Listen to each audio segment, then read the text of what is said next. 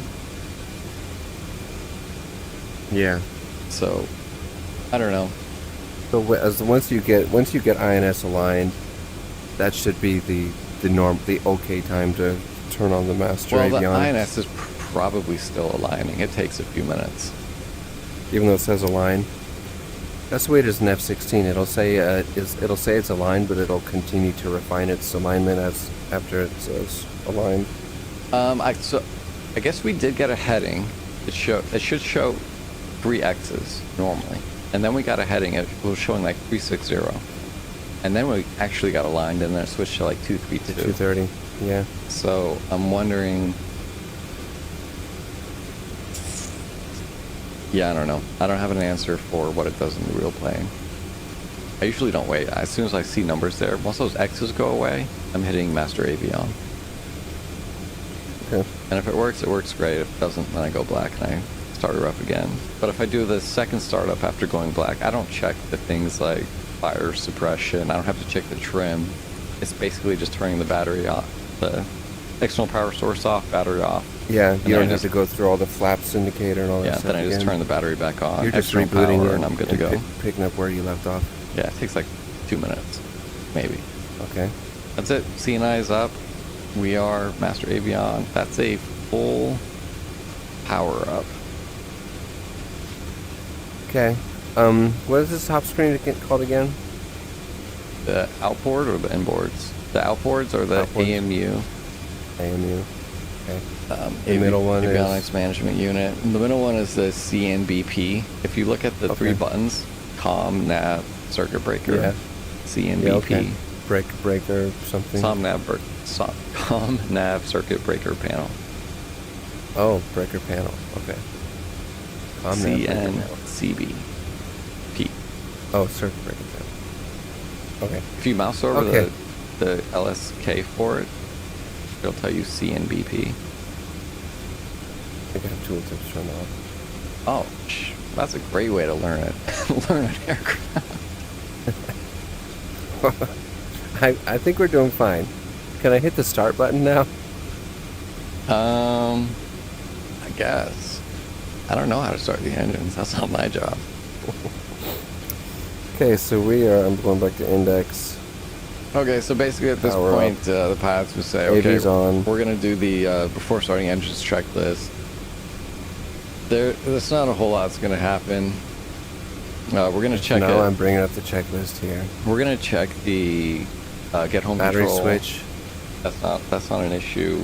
Power up checklist is complete. APU is already up and running, so we're not going to do that part. Ramp and door controls, they need to be in neutral. So that's a call out for the Loadmaster. We'll call that out. They are usually in neutral. Sometimes the What are you reading this? You're not reading from this page, are you? No. The built-in checklist? You got your own Oh. checklist you're reading? No, I don't have a checklist. Or are you just doing it in your head? Yeah. Ramp and door controls will be neutral. We'll make sure the nose landing gear pin is removed, and then that's all usually done well before. And then we get to the before starting engines. Oh no, then we get to the starting engines checklist. They call before starting engines checklist complete. We call it complete load. And then we start the engines. And then they go Loadmaster clear number 3 engine. That's your job right now. Loadmaster clear number 3 engine. You got it. And then I'll say. What does that mean? You mean Loadmaster is supposed to confirm nobody's standing by the engine? Yep, so I'm standing about 20, 30 feet in front of the nose of the aircraft, and I'm looking at the number 3 engine. I'm making sure. Oh, you're outside? You're standing out front? Yep. And I'm making And sure there's that a door open. Is the ramp open at this time or what? the ramp is usually open, yeah. You can't start the engines with the parachute doors open, so you got to make sure those are closed. You leave the ramp and door open so that the crew chief, if you have one, they can pull the chocks and throw them in the back so you can secure them once you're back inside. We don't have chocks. We don't have chocks. So ramp and doors should be open. Actually, we'll do that. So why don't you open the ramp and door? Okay, I'm in Loadmaster view. So what's really cool about this is you can't actually open the ramp and door using the controls in the back of the plane.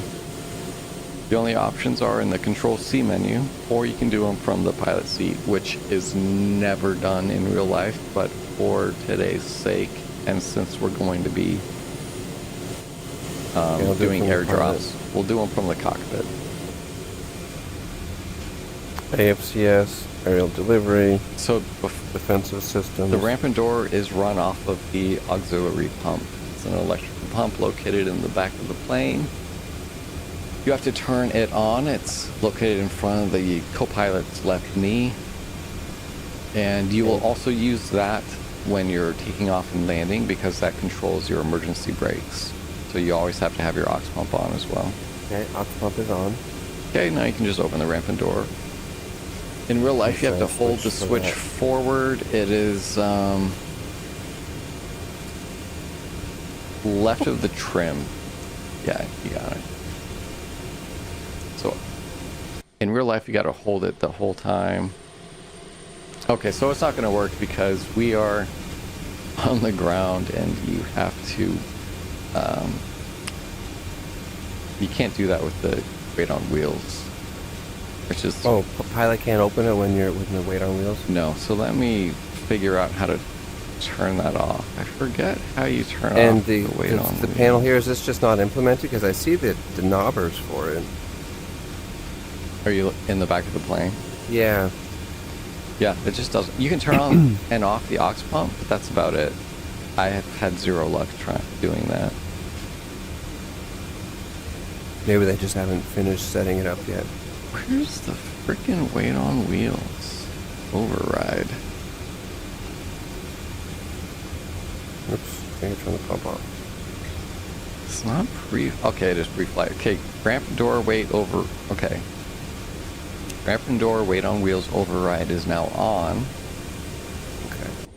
Back to the pilot seat. And The switch is still in open mode, so it should just... toggle it to open again. Oh, it moved. Okay, now it's opening. I'm getting a ramp open, CGO door open. Yep, cargo door open, Nice, ramp GD. open. Okay. Sweet. So, we just opened So- the ramp and door. Okay, cool. So now I can walk out. Yeah, now we are free to exit the aircraft. Okay. Whee! Okay. Now, ready to... so you or Loadmaster calls engine 3 clear. Do you see Yep. the chocks on it now? Uh, Because I had the ground crew put the chocks on. oh no, I do not see any chocks. And by the way, the chocks never go in the front and the rear of both. It would go in the front and the rear of only the aft wheel. So kind of the middle and then the aft. Hmm. That bugged me. That really bugged me. I can remove them. Yeah, get those out of there. Okay, so we are clear. 3 is clear. Yeah, so Going to number front seat. 3 is clear. Loadmaster called it clear. Oh wait, shit. We got a whole bunch of other stuff we have to do. Maybe, because I know you have to reset the FADEX, and then you also have to do the NICs. NIU? FADEX switches. Hang on. Let me actually get the pilot checklist for this.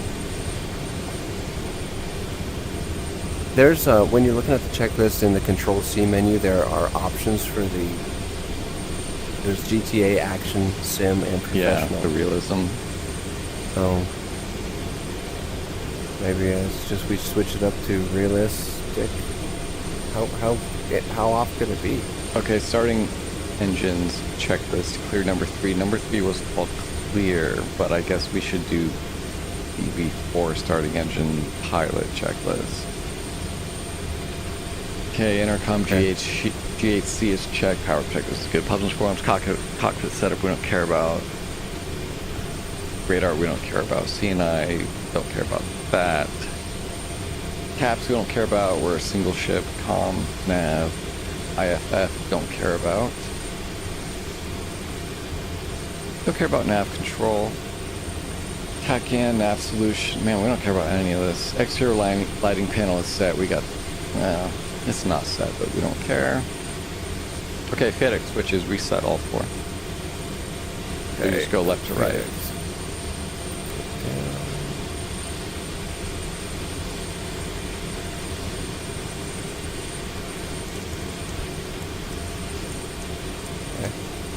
Okay. Okay, NIU, we're going to reset the nacelle interface unit. That's going to be done on the AMUs. The small screens are probably going to go into engine. Okay. I don't see it. Are you doing it? No, this checklist on the screen gets in the way of a lot of things, so I'm just going to close it. Okay, cool. So engine. Diagnostics. NIU reset. NIU reset. And then 1 is selected, so hit reset. Okay, select 2, hit reset. What's the nacelle interface? Are there little controllers for each I don't know. engine? That's some pilot crew chief shit. Okay. Okay, NIU's a reset. Okay, your oxygen is going to be 100%. On my left panel here. Yeah, that left panel. Make sure it's 100%. Make sure your oxygen is on. That green switch to the right. Yep. So oxygen on. Oxygen on. Oxygen on. Let me see if I can sync up with where you are in the system. I just can't believe that they would be completely different. I haven't looked.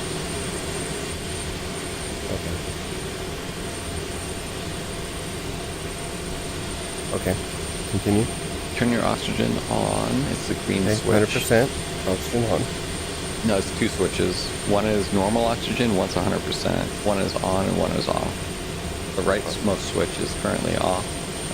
No, it's on mine. Okay. I'll flip it off and back on.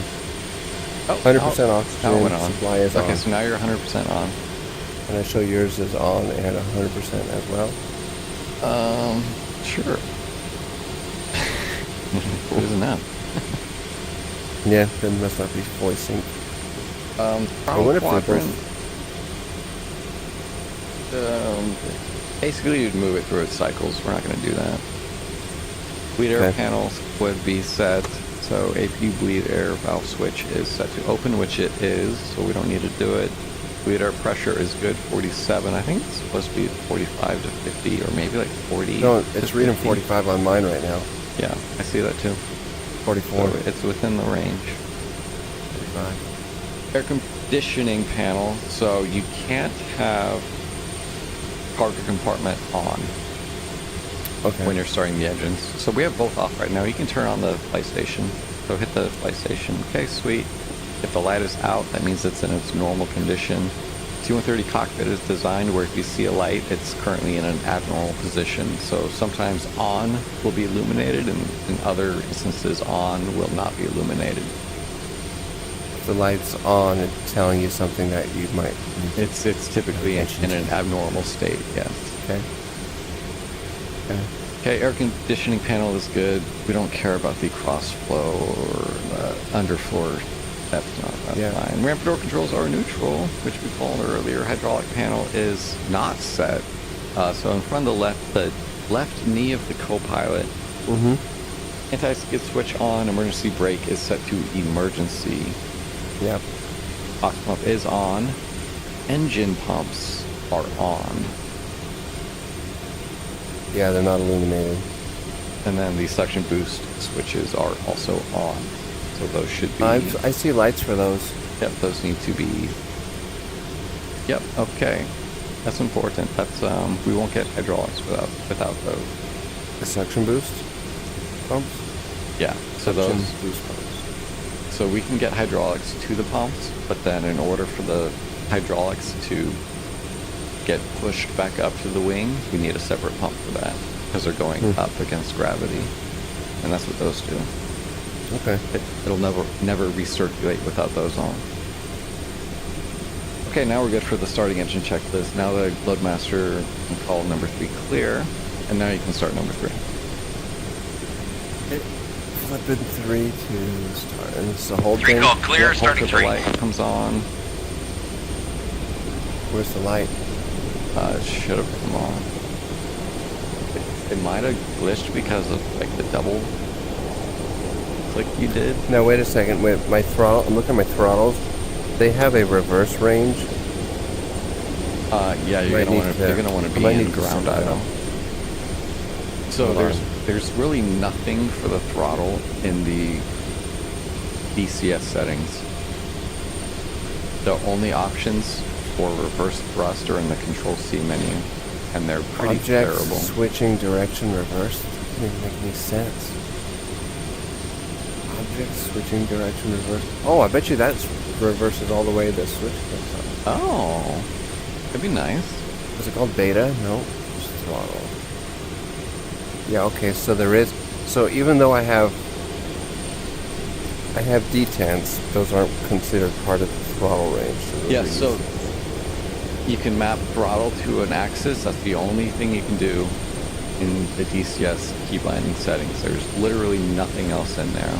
If you So I have open to your manually control, move these up if you a little open your bit. Control C menu and go to settings, you'll see an auto reverse and a reverse detent. Oh, okay, so there is a section here. And those seem to default every time you start DCS, so every time you get in the plane, you gotta change it. Basically what I do is I set the reverse detent to 0 and I leave it, and I just never go backward. That is seemingly the best option that we get in this damn sim at the moment. So there is no reverse, and 0 is just 0, 0. What would auto reverse do? I don't know. If you have auto reverse off and you set the detent to 0, it still goes into reverse. And then you Yeah. click on auto reverse with the detent set to 0, and it acts normally without reverse. So What they it's need poorly is named. just us to be able to use our detent for reverse.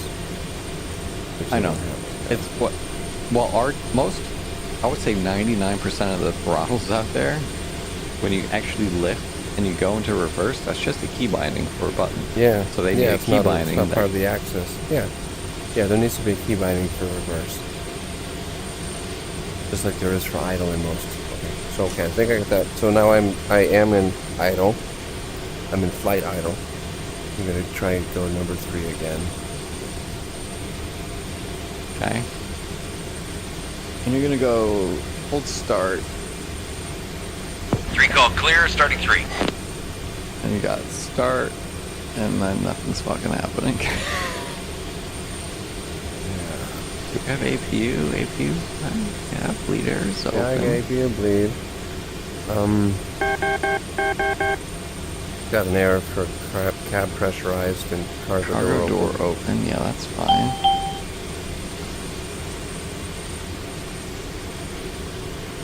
Do I need to be in ground idle and not flight idle? Ground idle for sure. So I can't get to ground idle if I have my detent set, so I need to have it a little bit less than 0. I would set your detent to 0 and have that box checked. And then Oh, auto reverse? Yeah. Okay. Well, Still when I do flight that, idle? you're seeing it just goes to flight idle when I have it set to 0, so I gotta move it up a little bit. I'm gonna set it to 0.1. No, I also gotta turn off auto reverse, because it's jamming it all the way back when it goes to the...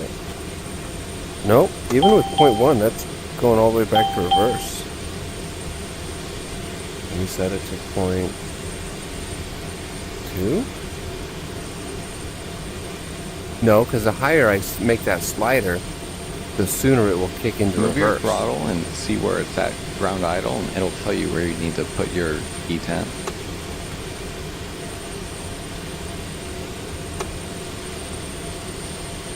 Maybe see where the handles are like lifted up. Yeah, or something. that's saying 0.17.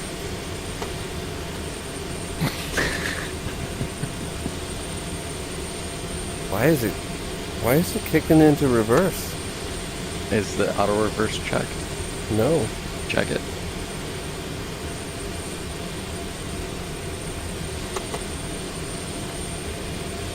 I don't know. It doesn't make sense. It's just this detent. It's ignoring whatever. So that doesn't matter.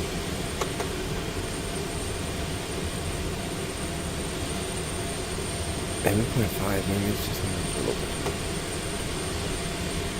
Q auto reverse. I don't know what system they're trying to do here, but it doesn't work. Yeah. Okay, well, I think I can figure it out. I can at least get the engines going. It looks like I'm in ground idle now. I heard it click. Try again. 3 call clear, starting 3. There we go. We got start, box, Yeah, I clock. see the light. So starter light, we got a box around Box the engine, clock. we're starting, and then we got The the run time. NG. rev oil pressure, that's the question. And it looks like we do. We got fuel flow. What's EPSI and GPSI? Good start on 3. The two different oil pressure readings. They're very different, so it must be reading a different location of the system. That engine is spinning. It's not smoking. Okay.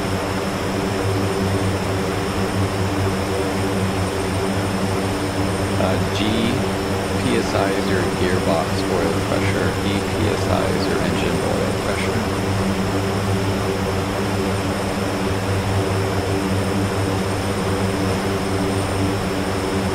Copy.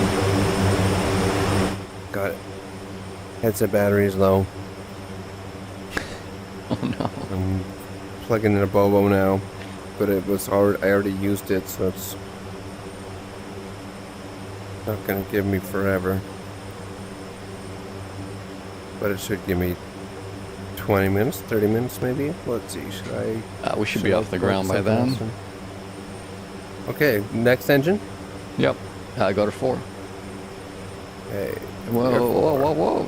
Yeah. Okay. 4 clear. 4 call clear, starting 4. Got a green light. Box clock. Got a clock. What did he say? Box and clock? Okay. Start box clock. NG. Yeah.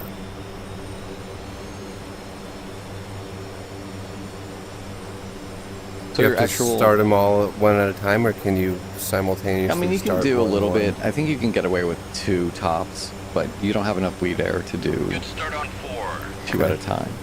You can Okay, kind you of just get one called good going and start then on 4. get going. Yep. So basically, here's a fun part: is you're going to call external equipment, and then the load master is going to say removed. That means that the power card has been removed, and then you're going to Okay. say clear number 2 engine All right, so you say external equipment removed. and clear number 2. 2 clear. 2 call clear, starting 2. Box clock. NG. Okay.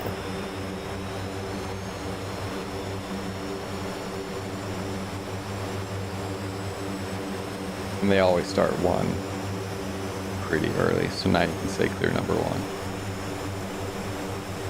Oh, really? Start on 2. I assume it's because they have excess bleed air. Yeah, because 3 of them are already pumping. Okay. Clear number 1. One clear. One call clear, starting 1. Box clock. NG. Okay. Yoke just came alive. Are you seeing any movement on it now? Yeah, I see it. Okay. So it was moving before, but it was in a restricted range. But now it's got full range, I noticed.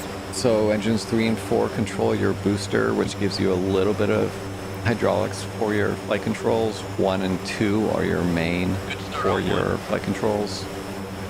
You're going to get a lot of your control there, and plus you're going to get a lot of wind over your elevator surfaces, so if it's pulled forward or backward, it's going to neutralize it a little bit.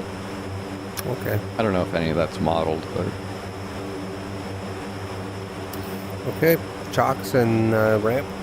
so once all 4 started, you do a couple things. You got to reset your FedEx again.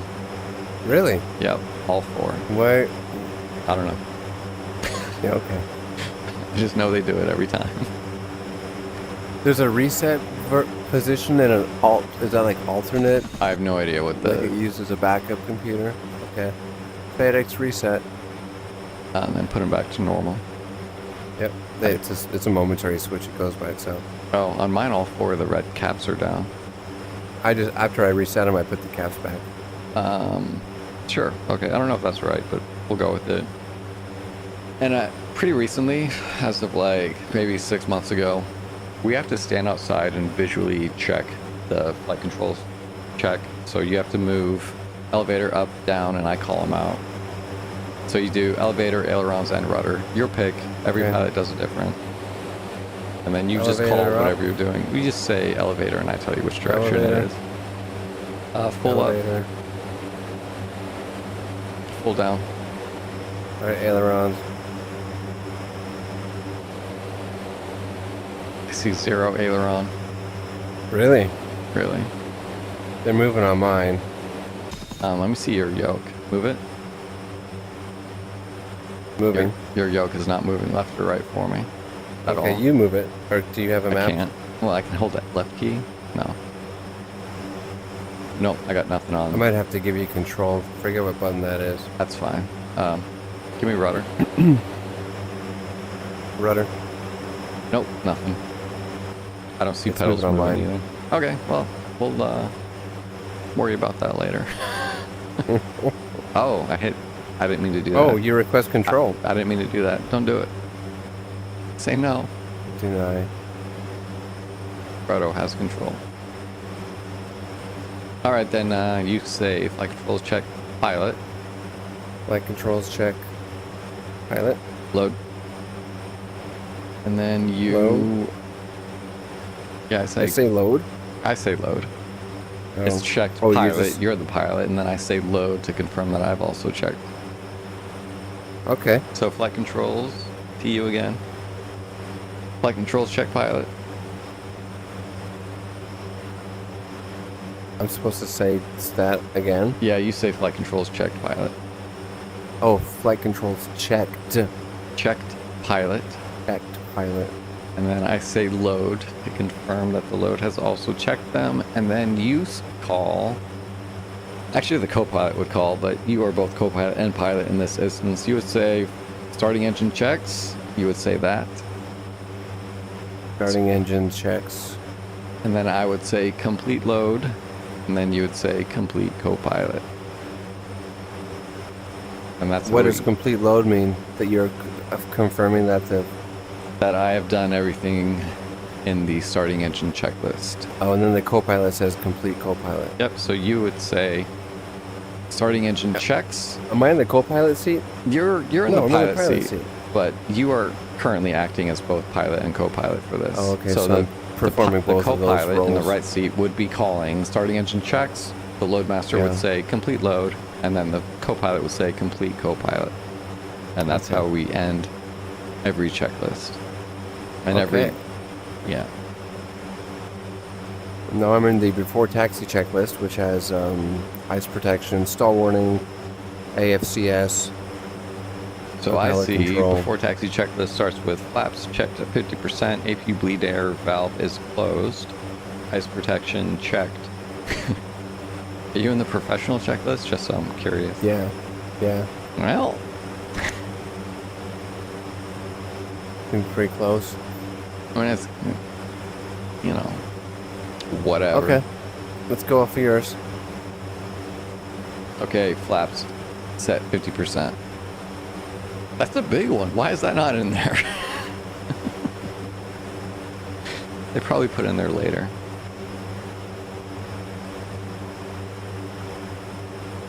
Okay, before taxi checklist. Flaps 50%.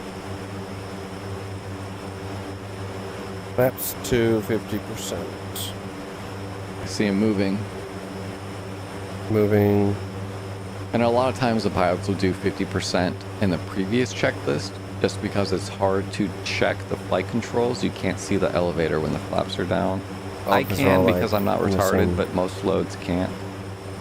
There's a spot you can see between the armpit, but I see. a lot of other loads are stupid. Okay. Flaps 50. Okay, APU bleed air valve closed. Okay. Valve is closed. Okay, there's a timer restriction where if you turn it on, you can't turn it off for 2 minutes or something. The valve? I forget, yeah. It's been on for like 15 minutes, so we're good there. For like an hour. Yeah. Ice protection, we're not going to do any ice protection. Okay. We're not going to do Laricum. We're going to do the pusher test. Okay. So if you How look do we on test your that? if you look on your AMU, Yeah. it's going to be the bottom right one, GCAS, TAS, and stall. So pusher Oh, test okay. is a stall prevention, and you're going to do the pusher test. Okay. Looks like you clicked it. Look at your yoke. Keep it neutral in the Yeah. middle, Okay. and then once it kicks in, it's going to push it forward. Wait for it. Wait for it. Did it do it? Okay. You did. So if we're ever like It's- nose up and low speed and it detects a stall, it's going to push the yoke forward automatically. Okay. And does that yeah, that does the elevators. Okay. So the Okay, 737 that Max did not have that apparently. Power level, power levers, ground range. I'm in ground idle. Yeah, we're gonna keep that. AMU. Do you ever use low speed ground idle? We should be in low speed now. Oh, when I'm supposed to push the buttons. It'll put them in low speed.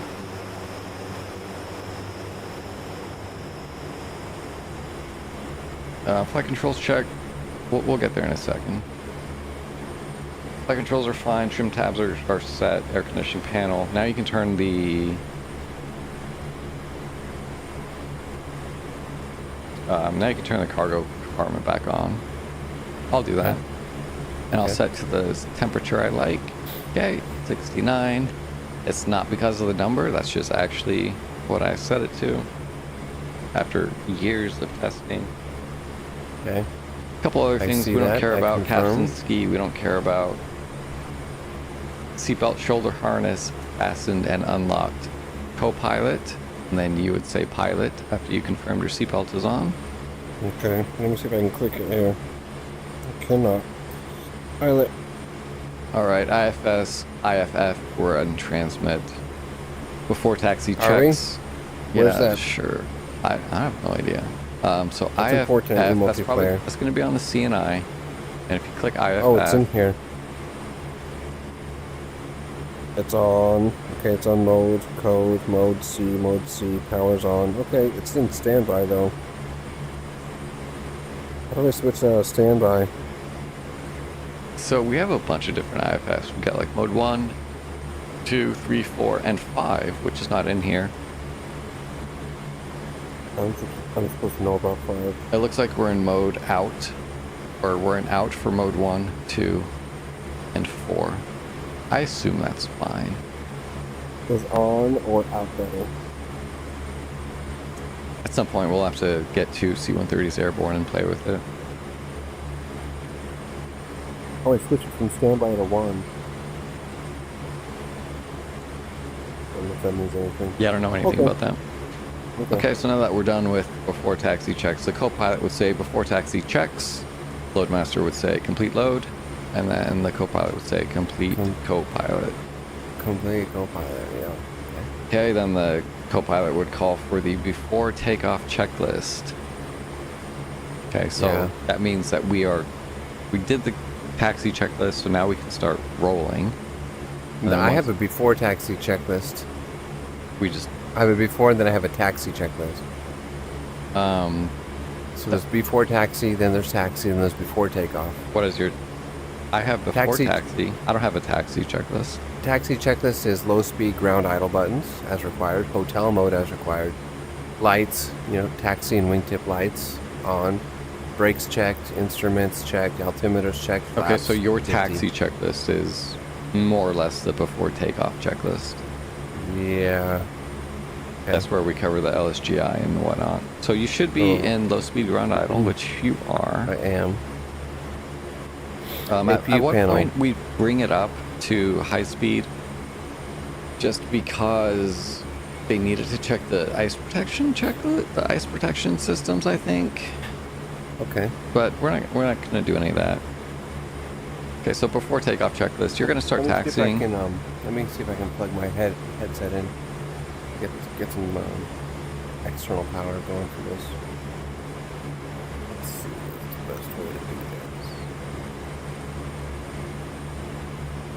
You have a portable battery pack, this. Yeah, Like like a- a charge. phone charger. Not a Bobo, but like a... I was thinking of actually using a laptop charger. But That'll work. I think this will work too. 120 watts to your head.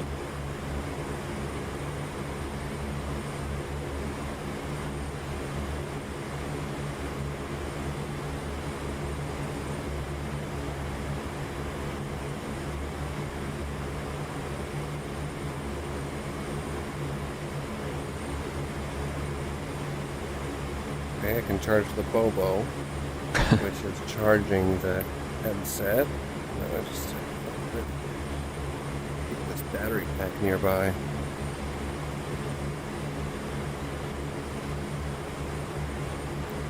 Okay, let's continue. Okay, so we completed the before taxi checklist. At this point, they don't really call for the before takeoff checklist. They just kind of start rolling and they start doing it. And as soon as you start, you'll flash your taxi light. That'll let the crew chief know that you're going to start moving. They'll start marshaling you out. You start rolling forward and then you hit the brakes because we are on emergency brake. So you're going to hit the brakes And that then- releases them. and then you're going to release, and that's going to work. And then the co-pilot is going to disable the emergency brakes, and then you are going to test the normal brakes. Okay, so you flashed him, he's waving you forward. Let's start rolling forward. You're going to hit the brakes, and then I'm going to disable the emergency brakes, and then you're going to hit the brakes again. So you flash your landing lights, or you flash your taxi lights? I don't Because know. landing lights are these super bright ones, but I got the wingtip lights on. Probably. Like, I don't know what they do. Okay. Well, I'll just keep the taxis on, and I'll keep the wingtips on. Now we're gonna throttle up and roll. Can I do that with ground speed set, ground idle set to Yep, low you can speed? taxi on LSGI, low speed ground idle. Okay. Let's see. So I'm And do you want throttle to up taxi? and then hit the brakes. So your parking brake is probably still on, maybe? It is. It is. I just kicked it up to flight idle.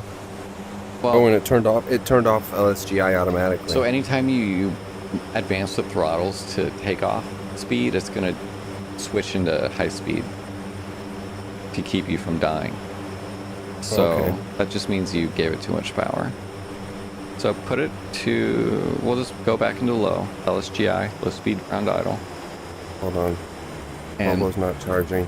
Hold on. Just going straight from the battery to the headset now. Bypassing the Bobo. get out of here, Bobo. Okay, I'm good. Okay? Okay, so if you're saying I moved the throttle too much? Yeah, you put it to a takeoff power. Oh, And it- okay. So and it I done left. like that. I completely. So hold the brakes. Let me see if the pedals move. Or you tell me if the pedals move. Yes, they move when I hold the Completely. brakes. Like a lot. Not a little bit, They a move. lot. They move just a little bit. Okay, so hold the brakes and then hit the parking brake, which is in front of your right knee. Did I make that the button for the paddle on the stick? Or do you think I might accidentally hit parking brakes when I'm stopping? Okay, I'll just click it. I'll just click it for now. That's a personal Holding preference. brakes and clicking. You want that the white handle to be Plunger pushed is in. Plunger is in. Release the brakes. We should Releasing roll brakes. forward. Yeah, pedals. Oh, Oh, I we went backwards. Okay, so yeah, we're in reverse. Okay, that looks like flight idle. They're saying beta. Still saying beta on the thing. Yeah, they'll Okay. they'll say that even when we're not. Okay, we are. Brakes are off, and I'm not. Oh, I'm rolling a bit. Okay, rolled a bit. Yeah, I mean that's pretty normal. Okay. Anytime they're running. Okay, so go forward a little bit, hit the brakes. When it clearly looks like our emergency brakes are working. So Yeah. when you're ready, I'll disable the emergency brakes, and now you can do it again. Roll forward, hit the brakes. Get a Brakes little are roll. off. Okay, there we go. Hit the brakes. Okay. Brakes checked. So I'm the co-pilot. I'll just be the co-pilot from now on. I'm going to say brakes, and then you'll say check pilot. So brakes. Check pilot. Cool. Instruments. Check Check. pilot. I'll say this one has two callouts, so I'll say instruments, check co-pilot, and then you'll say pilot. Pilot. During that time, we'll check the INU and all that other shit that doesn't matter. CNI is good. Hold on. I'm gonna make my paddle be my parking brake, 'cause I have a feeling that's gonna be important. It can be. And I'll just be careful not to push it.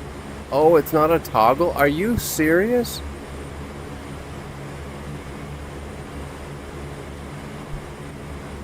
A lot of these people don't actually fly these planes, unfortunately. These Oh, devs. but it works out. It actually works out because it shows up as two buttons. That little paddle button shows up as on and off. So Oh, there you go. basically, well, holding it.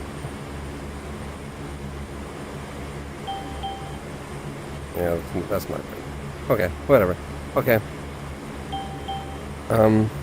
Okay. So now what? All right, VOR sources are, we're gonna have them off. That's check co-pilot and pilot altimeters. Set 2992 once co-pilot. Then you'll say twice pilot. Pilot. Departure review. That's gonna be whichever pilot's flying. You're gonna tell us what we're gonna do. Initial heading, altitude, first waypoint. Brief any changes to the departure, which we're not going to talk about. Radar is set to, it's off. We should set that to on. Okay, radar is on. You would do that once you don't have a crew chief standing in front of you. So once you're taxiing. Radar is set co-pilot. Caps, we're not doing caps. Caps is a autopilot for formation. It'll hold you X amount of feet away from Really? another. Yeah. That's I don't know. cool. I don't know if it's modeled. Okay, LSGI switches to normal, so you're going to do Okay. the outboards first, so 1 and 4, and then you're going to look at your engine stack. You'll see that 1 and 4 have taken over. You're getting volts A, B, and C from 1 and 4 now, and now we. Oh, okay. You mean the electrical stack? Okay. Yeah. Oh, yeah. Wait, why did you I call say it the engine stack? No, because I'm stupid. Yeah, check your system Okay. status page. You'll see Okay, that 1 so and yeah. 4 are now generating power. And at this point, Yeah. we kill the APU. So, Why do I have A, B, and C generators? But no, is there not a D generator? In the list there? It says generator volts, A, B, C. I don't know. Yeah. Okay. Well, we'll see what changes when I turn 2 and 3 off for LGSI. Okay, so engines 1 and 4, High speed ground idle. External power switch to off. So it's Okay, that's already. that big top left is currently on APU. We'll switch that to off. Hold on. So by the generators left of the voltmeter. Okay. Okay. Off. And now you can. So the checklist says to then do engines 2 and 3, high speed Okay. ground idle. But I'm pretty sure most pilots just kill the APU right then and there. Or they don't even bring up the inboard engines. So I mean, once we switch off the APU power, there's no reason to have the APU on. So APU off. okay, I see it spinning down. Temps are dropping. Sweet. Now do 2 and 3. 2 and 3. Okay, all 4 are up sped. Sweet, that looks good. Fuel management. There's an ECB that they pull for 5 seconds and reset it. We'll do that just to see if you know how to do the ECBs again. So go ahead and pull 463 for 5 seconds and then reset it. All ECB is going to be done on that middle screen, so the third screen. Oh yeah, You're going to hit the ECB yeah. button, and you can just type in 463 and pull. You know that by heart? No, I don't do that. That's the pilot shit. Okay, Oh. fuel management fail. Sweet. Now do 463 and hit reset. And that should clear the ACOS on its own. It did. Okay, APU stop is the next step, which we already did. CMDS safety pins, that would be to the load. We're not going to pull them because we don't have any chaff flare. Maybe we do. I don't know. I'm sure we do. Okay, then the co-pilot Standby. calls for takeoff checks, and then the load would say complete load, and then I would be doing my own checklist in the back during this time. And then the Okay. co-pilot would say complete co-pilot. Then we're done with the before takeoff checklist, and we are moving on to the lineup checklist. So Which the we before would- takeoff checklist is actually kind of run as you're moving toward the. 100% it's Threshold. done while we are taxiing. Okay. So during that whole time, we would be taxiing to the hold short. Okay. Typically. And you've got a lineup checklist also? Yep, it's very short. Lineup is done once we get cleared to take off, and they are So basically. you're taxiing with the engines in LSGI. Yep, And low you speed. bring the engines up and kill the APU as you're rolling. Yeah, so you bring up the. When do you close the ramp? I don't know, whenever I want. The pilot never does that. That's the load. Really? Will you be taxiing with the ramp open? Yeah. Really? So remember when I In said its, they in make its us. lowered state or in its half state? So it's never like that when we're taxiing. There Yeah. are it's not modeled from what I've seen. We have a way to lock the arms so that the ramp only opens perpendicular at perfect 90 degrees straight. Yeah. That's not modeled in this game. Oh, so it's really? either if you're on the ground, it's either full open touching the ground. Oh, hey, Or the it's closed. back controls work now. Oh, interesting. I just hit the switch and it did it. Can you pull the Wait, I'm outside. Wait, oh I will. It won't let me reverse it until it's closed all the way. let me back in. There's no way for me to get back in. Wait, what if he took off with me outside? I was wondering that too. Ah, shit, I ran into the props. Hey, it's Okay, lowering now. I'm It's inside. actually it fully lowered. Whereas it did not fully lower when I was in the cockpit, it fully lowered now with the extensions. Oh, I was With seeing that. it fully lowered with the ground loading Oh, really? ramps installed on mine the whole time. Okay. Yeah, I don't see a way to only to do those locks you mentioned. Okay, yeah. So if you're looking at are you looking at the panel Yeah. to the right of those red tubes? You see Okay. those two black T handles at the bottom? One's like angled Yeah. diagonally and one's kind of straight up and Yeah. down. You would Left pull ADB latch, right ADB latch. ADS, yes. Oh, okay. Air delivery system. So if those are Okay. pulled, you can't open the ramp beyond perpendicular. And we have no way to pull those out. So it's just going to open all the way to the bottom every time. Yeah, I got it. Okay. So What are these ones that are behind? Actually, you said the that red backwards. thingies? If they're pulled out, it'll open all the way. If they're in, it will not open beyond Okay. perpendicular. Anyway, What if I close it again? Raise ramp. yeah. It's a right click. Left click does nothing. It looks like right click, it actuates the up and down. Okay, so it's raising completely. When it comes up, I'll see if I can toggle those T handles. Well, you want them to be in, and it looks like they're kind of... One is in and one's out. I don't know. That's so if you do that, you're going to destroy the ramp when you open it, because one's going to be locked and the other isn't. Oh, the other's gonna drop down. Yeah, and you're going to have a very bad day. So that's Okay. kind of funny, the way they did that. Okay, yeah, that's obviously a work in progress. Yeah, okay. So then I'm just gonna close it. Sounds good. Okay, back to the front seat. Just real quick, when I was saying how like recently they made us do a visual flight control check from the exterior when we're doing the engine start, Yeah. we also have to look at the rudder and the elevator suction boost pumps. So we have to technically close the ramp and door to get eyes on that. So usually we're not taxiing with the door open as much anymore because we have to close the door so we can actually see the hydraulics back there up above the door. Hey, I can't switch to number 3 anymore. Really? I can go to number 2.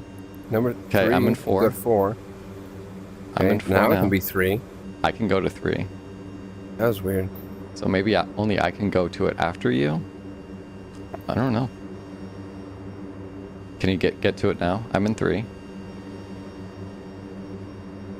Say that again. I'm in 3. Can you go to Okay. 3? I'm in 3. I'm going to go to 1. I can't go back to 3. Okay, I'm going to 2. I'm spamming 3. Okay, I can go back. I got back to 3 now. So I can always go to 3. You can only go to 3 if I'm not in 3. So, yeah, okay, Weird. so you have like 3 priority, basically. As Weird. the second connector. What are these other views? What do we got here? 4 is your seat, kind of. Nope, seat. 2 is co-pilot. Locked. Yeah. 3 is third seat, as they call it. Looks like I can control switches from back here, but I can't really see them too well. I can control the microwave. Hey, I've never seen carpet in a C-130 though. By the way, I'm Yeah. just gonna throw that out there. It's disgusting. Okay, 5 is the like Loadmaster jettison. And that's it. Okay. Yep, that's the MFCD panel, which I wonder from what if, I've seen if is the not door modeled at control all. is different when you're up here. Like if you can set the air mode. So do me a favor and just don't hold the ramp and door open. Just Okay. tap it. I want to see if it opens completely. Okay, I just tapped it. It didn't move at all. Okay, no, I see a crack, I think. Hold it for another second. Okay. Okay, hang on. Gotta go back to that view. Okay, clicking 1, 2, 3, off. Okay, yeah, so you do have to hold it, which is accurate. I just didn't know if it was modeled like that. So if you Can I do that do to it? one of your 3-way toggles on your throttle, you'll be good. You can just hold it open. Yeah, okay. But you yeah, gotta I could make get sure it you- to the. Return it to the neutral position. I could get it to the airdrop mode just right. Okay, so yeah, just close the ramp and door and we'll start taxiing. Oh, there you go. It's close. Okay. Switching to close. So close for this one is a latching switch, so I can click it to close and leave it. Yes. It'll fall. But you will get some enunciators on your HUD and shit if you don't, Oh, if if it's you stuck forget in- to put it to neutral. And the Okay. pilots will call you Back. out on that. It's back to neutral. Okay, so we're good to just taxi to a runway, and then we'll do the lineup checklist once we're ready to get on the runway. Okay, brakes are off. Advancing throttle just a bit to flight idle.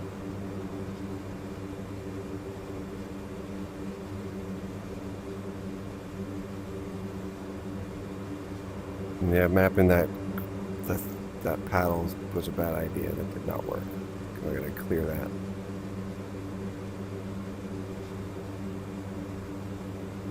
And release the brake. Push the plunger. Oh, hold brakes and push the plunger. Be right back.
Request takeoff.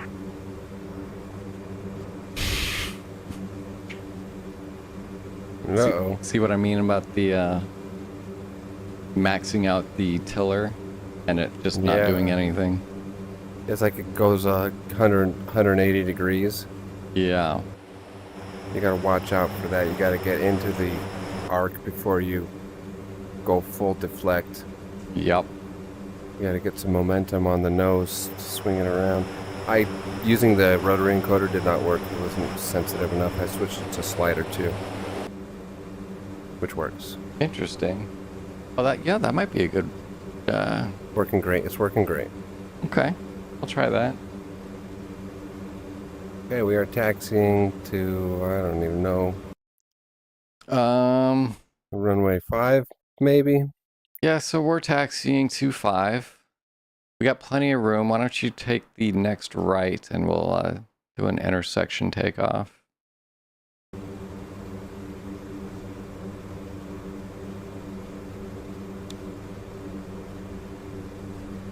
We didn't even look at the HUD.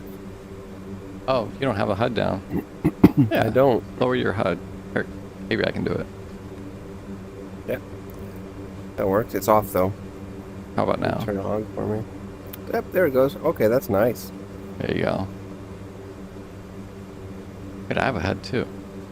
I'm sitting in the middle though. There we go.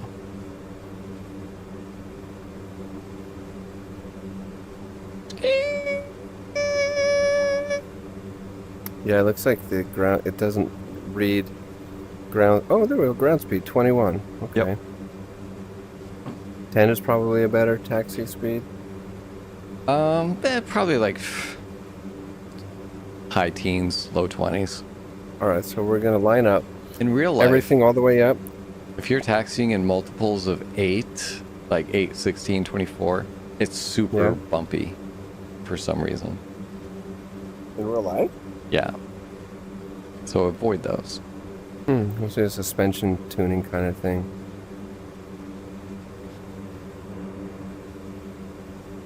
Okay, flaps are 50. Okay, good for lineup checklist. So air conditioning panel is, we got to turn off the cargo compartment.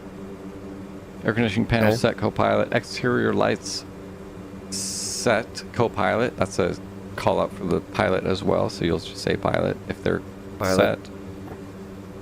Okay, Lercum not doing defensive systems. We'll do in the air. Lineup checks. And then the load will say complete load. And then I would say complete co-pilot. And then we're good to go. Lineup checks are super simple.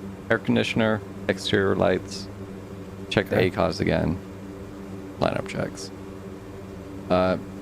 So we have two ACOS messages right now, mission DTC and the maintenance card. Those are two little cards. They're PC MCIA cards that logs everything we do on the flight.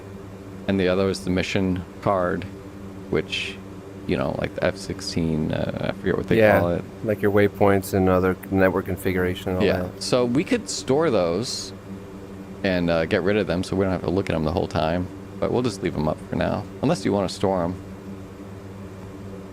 It's probably done store them, meaning you hide them and put them away forever so you don't have to look at them. Let me see if that's modeled. So you, on your AMU, you would go to ACOS. It'll be on your right screen, top left. Yeah, I see that. And then you go down to store.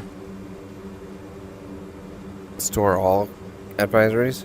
Or store message? So they would be advisories because they're white. So you would hit one advisory.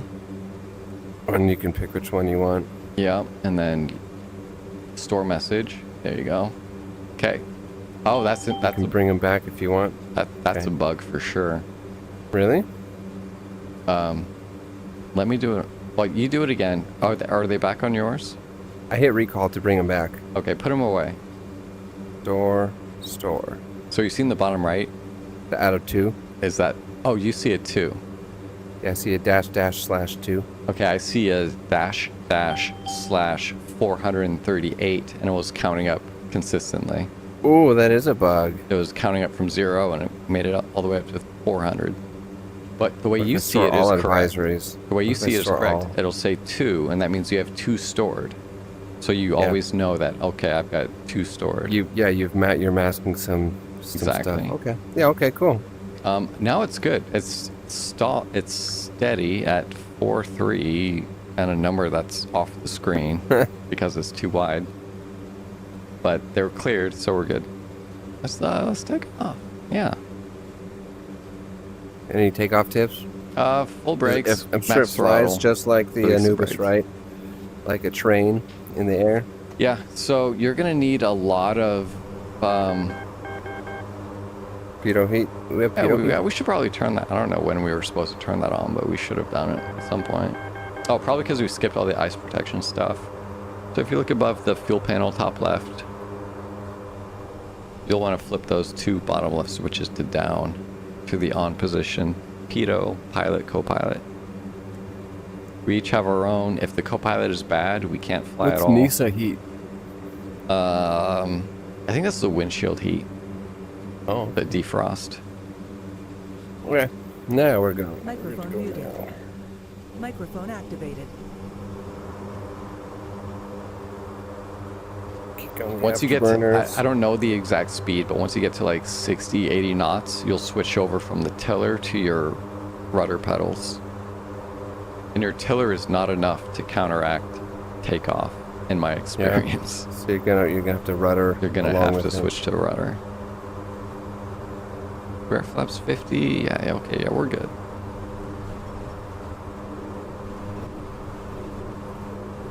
Let's rotate.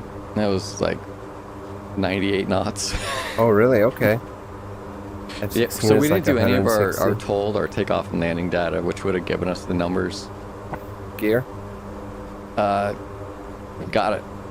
Gear up. Flaps are still 50? Flaps up. Flaps up. Flaps up. That's on you. I don't have it mapped. Oh, wait, Flaps I do have it up. mapped.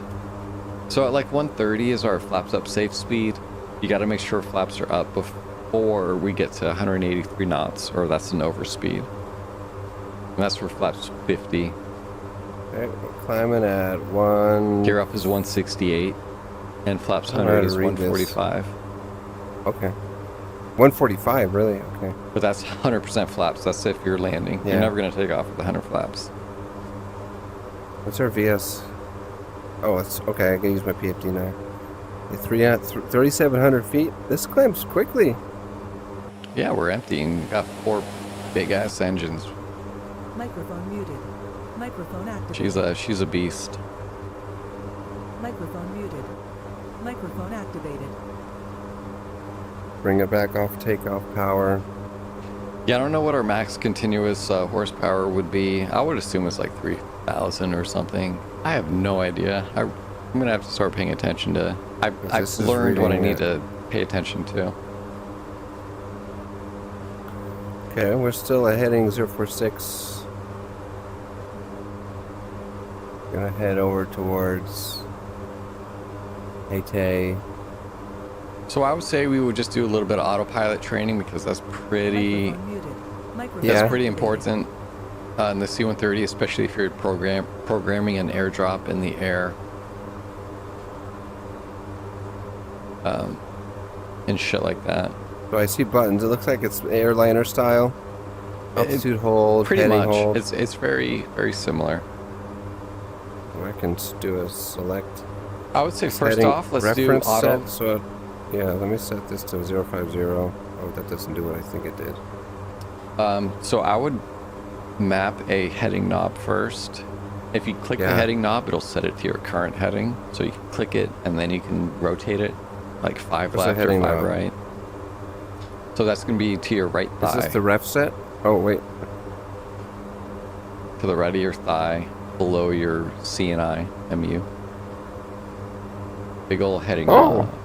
Yeah, Oh, okay. that's your heading and So course knob. I can't see it while I'm turning it. Nope. I can't see what it's I can tell you what it's set to though. Maybe. Yeah, tell me when it gets to 050. Stop. 048, 045, 49, 48, 49, 51. Hang on, let me see if I can move it. That's good. Okay, we're at 50. Okay, heading locked. Okay, so Altitude. How do I altitude select? Okay. Let's lock it to right. 10,000. and I can turn those knobs for you. Okay, you perfect. Okay. So if you did altitude hold right now, if you clicked altitude, the top left button, it's probably gonna I can't do hit nothing. Do we even Yeah. have autopilot on? it. Apparently not. We don't. So to the bottom right of that heading knob, you got a co-pilot and a pilot autopilot. Okay. So now we have pilot, autopilot engaged, or as they would say, autopilot engaged on the left. Okay.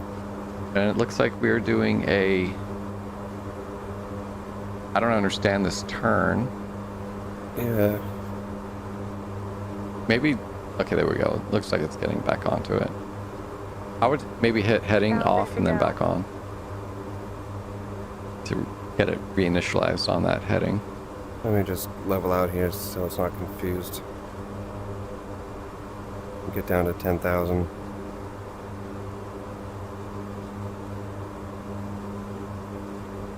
And it looks like it wants to hold at 10,000. That's good. Heading on. No, Giving- it's climbing. Did I miss something down here? Oh, they're Hit off. altitude select. I hit the disengage buttons. I didn't know I just had to hit the switch. I had both. I had the disengage options. Okay. Yeah, Okay. checking altitude. Yeah, I got it. Checking it. So it's not gonna just Not gonna go vertical- there. vertical Yeah, speed down. You'll have to do a vertical speed. There's a couple different ways to do it. We can do Yeah. so let's bind your AFCS controls. It's going to be a 4-way hat. Up, down, Oh. left, right. Okay. Should that be on the stick or on the throttle? I would put that on my throttle. Well, whatever you want. It's basically going to be directions you can tell the plane to fly while autopilot is engaged. So if you're going to do like a climb, you would hold pitch up, and then you could intersect. You could do your VS. Okay, so I got pitch knob up, pitch knob down. Or if you wanted to do like a left 360, you could do the AFCS left, and it would hold no, that turn. Oh, right. Is there an on-off?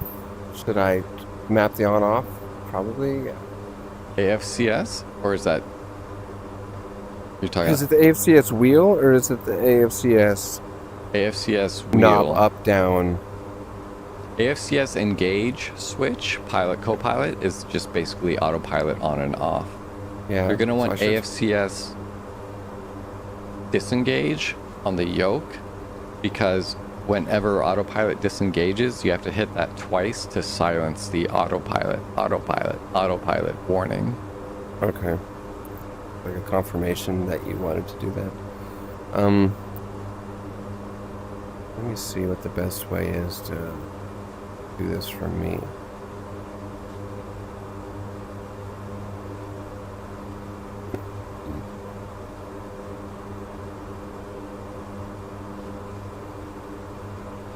You're using the Orion Windwing, right? Yeah. Yeah. So those 3 bottom knobs I use for, like, the middle one is altitude select, the left one switches, or no, I'm sorry, the right one is altitude, the middle one is your reference set, and the left one changes what your reference set does. So your indicated airspeed, radar altimeter, minimums, or horsepower, or your FPA, which I don't know anything about yet. Yeah, okay. That'll take some practice. Yeah, we'll do I them think- by hand, and then you'll see the need later. Yeah. I think I got at least what I want. I have my heading knob set to my HMD knob. I'm gonna command a turn to 0900. So are you using the That's good. AFCS? No, I was just using. I mapped the heading knob. I did that. So let's see how the AFCS does it now. What does that do? Microphone I don't know if it's doing anything. Okay, so we are in. I'm seeing the knob move. So we're in altitude hold. A lot of the options aren't working. Microphone activated.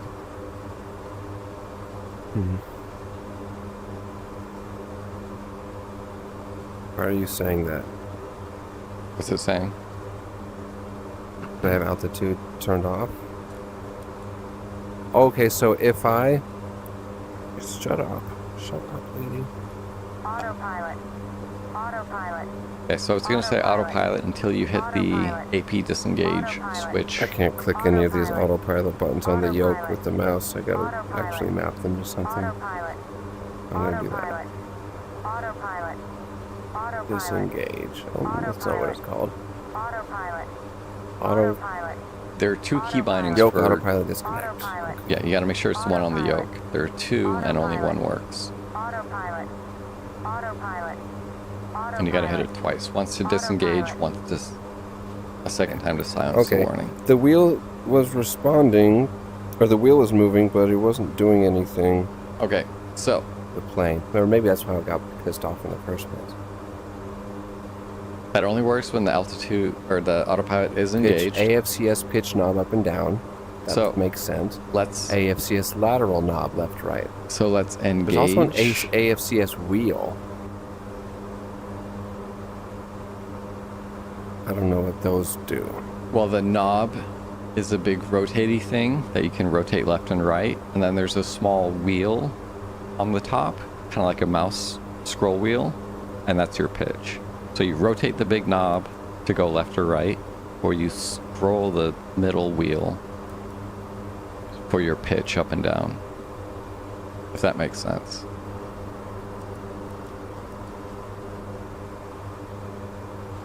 Are you still there? Microphone activated. Shit, how long have I been muted for? Okay, so if you look at the big knob, it's a big knob that you rotate, and then And on then the there's a little top, wheel on there's a top. scroll wheel. A scroll wheel, The yeah. scroll wheel is your pitch. The big knob you rotate for your lateral.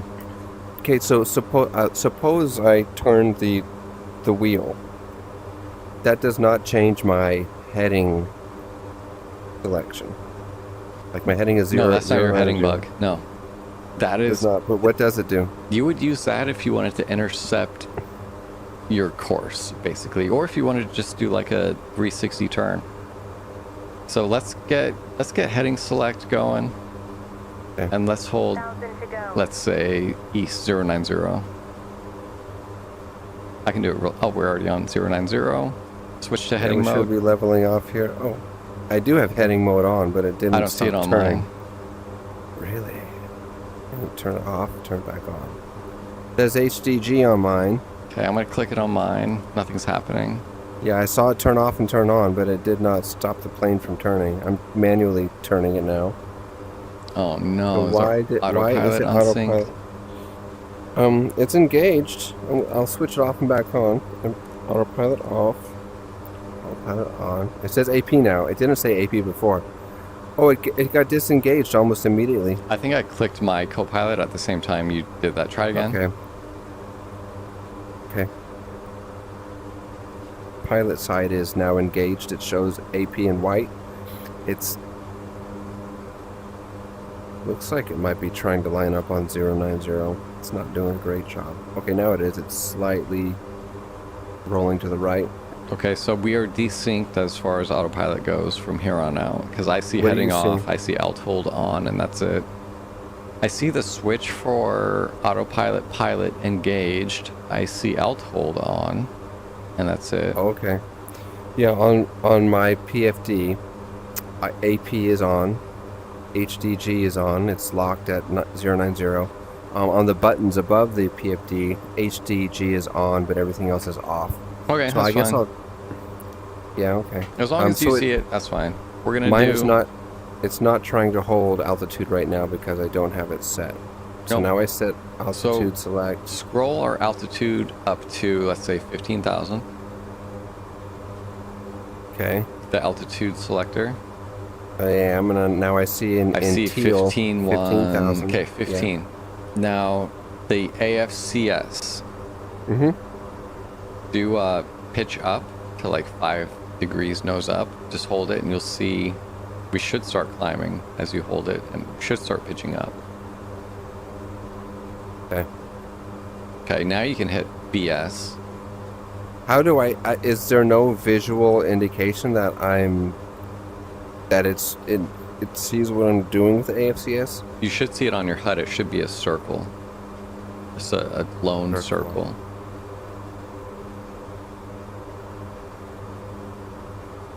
On my HUD, I see a VSI circle, but obviously I can see the plane pitching, and the VSI circle follows the pitch. Yeah, maybe. But I don't see anything. Okay. Maybe after you hit BS. Oh, okay. Hit VS. Is I hit altitude BS. select on? It is. Is altitude? What's that left? Is that altitude hold? Yeah, Just altitude out hold mode. is not on because I have select Yeah, on yeah, me, yeah, okay, indicating yeah, I want yeah, to yeah. change. But yeah, I don't see anything that's saying. I feel like there's a circle that you would see telling you what. It's kind of like the flight director. Okay. Oh, I just had a weird glitch where I stopped and then resumed. Huh. It's like the plane. It's like you paused it and then unpaused it, kind of. Maybe a network thing. 1,000 to go. So we are climbing. Yeah. We have a target altitude. Yeah. It looks like it thinks it's going to hit it, even though vertical speed isn't, or VS isn't active. It is approaching the altitude. We'll see if it levels off when it gets to it. Yeah, I don't know if it will if BS is not active. Well, altitude select is once it hits the altitude that I've commanded, it should switch over to altitude hold. I would agree.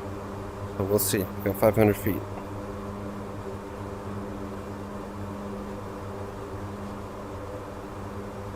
So AFCS is kind of like a temporary attitude for get to a Yeah, commanded- so like in the F-18 you could do that. You could hold a button, pull the stick back. Yeah, attitude hold, Release yeah. it. Yeah, attitude hold. in the jets it's attitude hold. There we go. So we now clicked over to altitude hold. It's leveling off at 15,000. I Okay, still have so- select turned on, but now I'm altitude hold, and heading hold is not on anymore. So we are just kind of drifting at 078. I'm going to hit heading hold. I see it on now Heading hold is on for now. the first time in a long time. I see it's turning Now to we're- the right. Okay, so Hopefully it's mostly going to working. 090. Okay, so this the is other good. thing, let's do our speed first because we're doing 207. That's fine. Ground speed we don't care about. Yeah. So you see, you got the reference set of 116. Yeah. What is that? What is 116 referring to? It is referring to our my IAS, target. which is, you see on the left? Oh yeah. Set to IAS. Indicated. If you rotate that to HP, you can set the max horsepower. You can set our radar altimeter to when it starts bitching at us. And You can set our this IAS. this selector. That Okay, is- so I can set different references for different. What's FPA? I don't know. Flight path attitude, I think it's for like landing. You want like 3 degrees. when Okay, you're- so I can don't set a know rate. anything about that. If I set a radar altitude, what happens when that altitude is reached? I assume we get a warning saying altitude, so altitude. Okay, so I can set. Okay, so suppose I wanted to set a target speed of 240. Yep. I can engage auto throttle. Yep. And then we're going to go up to... It's okay, so it's moving it up. It's moving up the throttle. I show a reference of 214 after you hit Oh, yeah, auto it throttle did. on. So you're going to want to reset it. Okay, so you engage auto throttle, then you set the target. Okay. And I could also set, instead of setting a speed target, I can set a 8 horsepower target, and it'll maintain that power output regardless of what speed it's going. Yeah, I think that's mostly for takeoff. Maybe. Oh, okay. You can see if you look on the engine stack, the blue Yeah. HP 4.0, you see the blue caret on the engine wheels there. What if I say, don't go over 2.8? It's not honoring that right now because I have auto Yeah. throttle turned on. Throttle. Yeah, I don't know if it Throttle. listens. I don't know when it listens. It might just be a bug, like a reference bug, not like a game bug, but a reference bug. Yeah, like I don't know. it's just there for knowing. It just puts the little point on it. Because I reduce it and it does not. Let's see. What's CAPS? Caps. Caps, that is the formation autopilot Oh, that I was okay. talking about, which I have no idea how to use, IAS. but we will Set definitely IAS. try that at some point. IAS is your indicated airspeed. FPA, I assume, is flight path angle, and that's for setting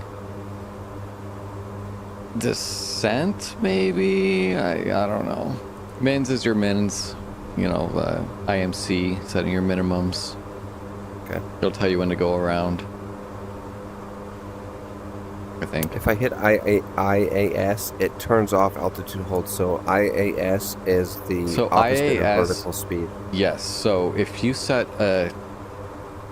So you can either prioritize your climb rate or you can prioritize your airspeed. Yeah, so if you...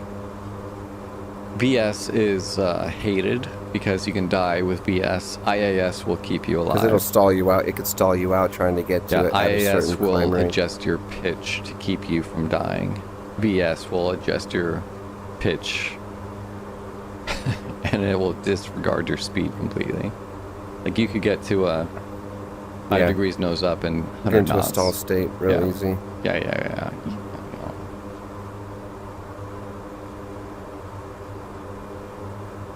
Okay, take us down to 13,000 using whatever. Actually, wait, why are we turning it? Did you do a heading?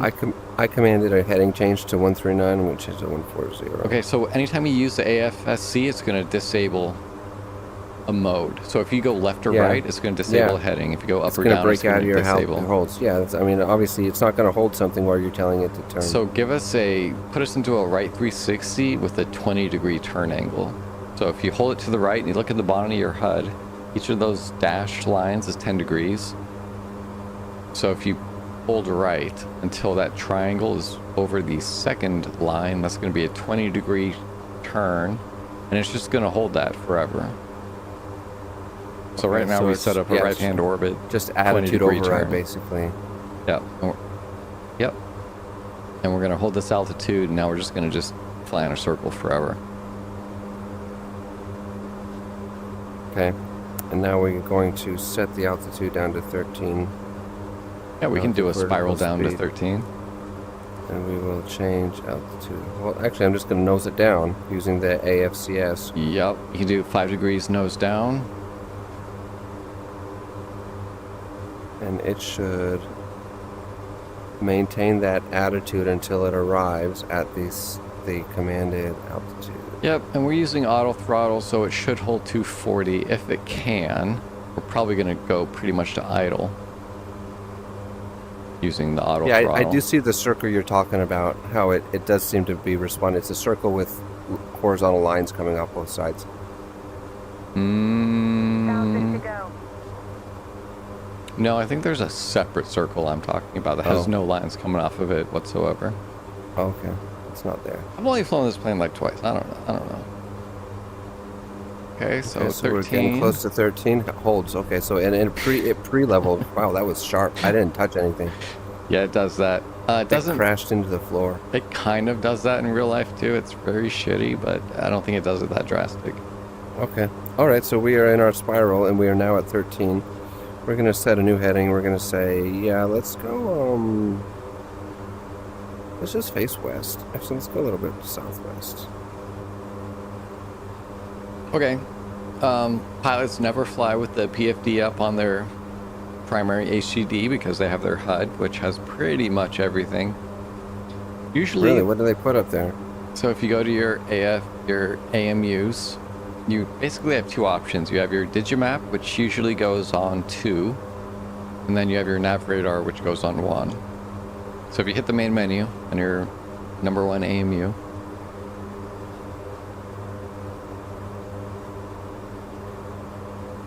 put your nav radar on 1. That's fine. Nav radar. Throw that on HDD1. It's on your second AMU screen. Boom. Now go back to main menu. And Digimap. HDD2. Sweet. Oh, that's nice. Now, if we had a course plotted in here, we would see everything, but we don't. So we don't have a white line going anywhere. On your nav radar, you can enable, so if you go to the main menu. Hold on. Gotta go through all this stuff here. You can change the color too. White, yellow, magenta, black. Oh. Cool.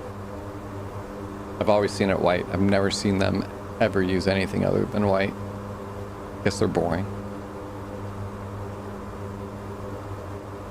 Yep, different overlays. We don't have any tack plots or anything.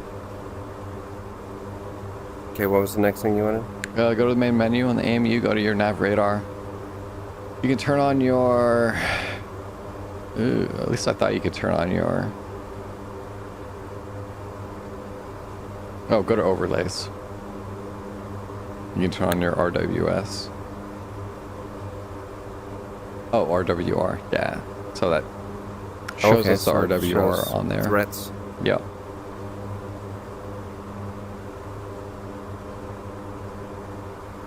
Nice. Yep. How do I zoom out of this? Is there any knobs, or is it all Range commanded knob. right there? So for your Digimap, it's going to be a separate control that's down by your right thigh. But for your nav radar, it's going to be the scale. It's Yeah, how do I zoom out the digital map? digital map would be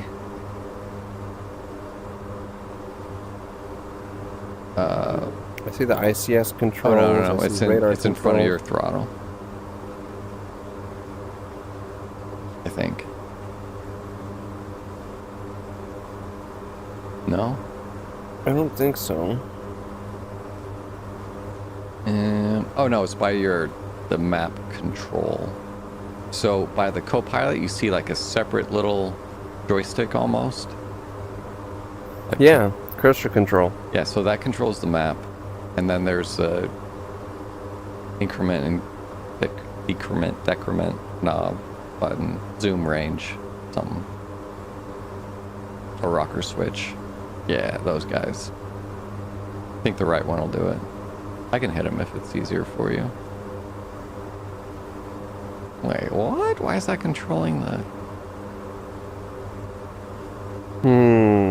Yeah, it's hard to tell if they're doing anything. You can mess with them. I'll tell if I see any changes happening. Can't tell what it's changing. Okay, so you rotate the Okay, that knob worked. to go to 2, and it zooms in and out of 2, and then if you rotate it to 1, it looks like it zooms out of 1. It chooses which HDD you're Yeah. zooming. Okay, you have to pick the HDD and then you zoom in or out. Okay. Really? I can't believe they don't ever show the PFD. I could really use that for flying. You got the HUD, man. Yeah, but it's not the same. Here, let me change all your HUD settings. So if you look to the top right of your HUD, you got like 4 or 6 buttons there. You can do like, you can hide certain items. Oh yeah, Cat Do 2 a Cat 2 OS, approach. yeah, You got tactical. Cage and uncage. I still don't know what that does. I don't know what it cages to or It probably uncages to. maybe it, like with other HUDs where it follows the wind. Like if you're in a slip, it just kind of shifts the HUD over. Interesting. Maybe, I don't know. That knob Trying to there get where back it's on a useful below those HUD course. settings, when you lower your HUD, you got to pull that knob out and then turn it to turn it on. So if you ever, Oh, the brightness? yeah, if you ever lower your HUD and it's off, you got to pull that knob, which I did for you on this time. So it's So, either for auto next- mode or adjustable mode. Yeah. And I wish it got brighter because I can't see it half the time in this game. Yeah, that's pretty common.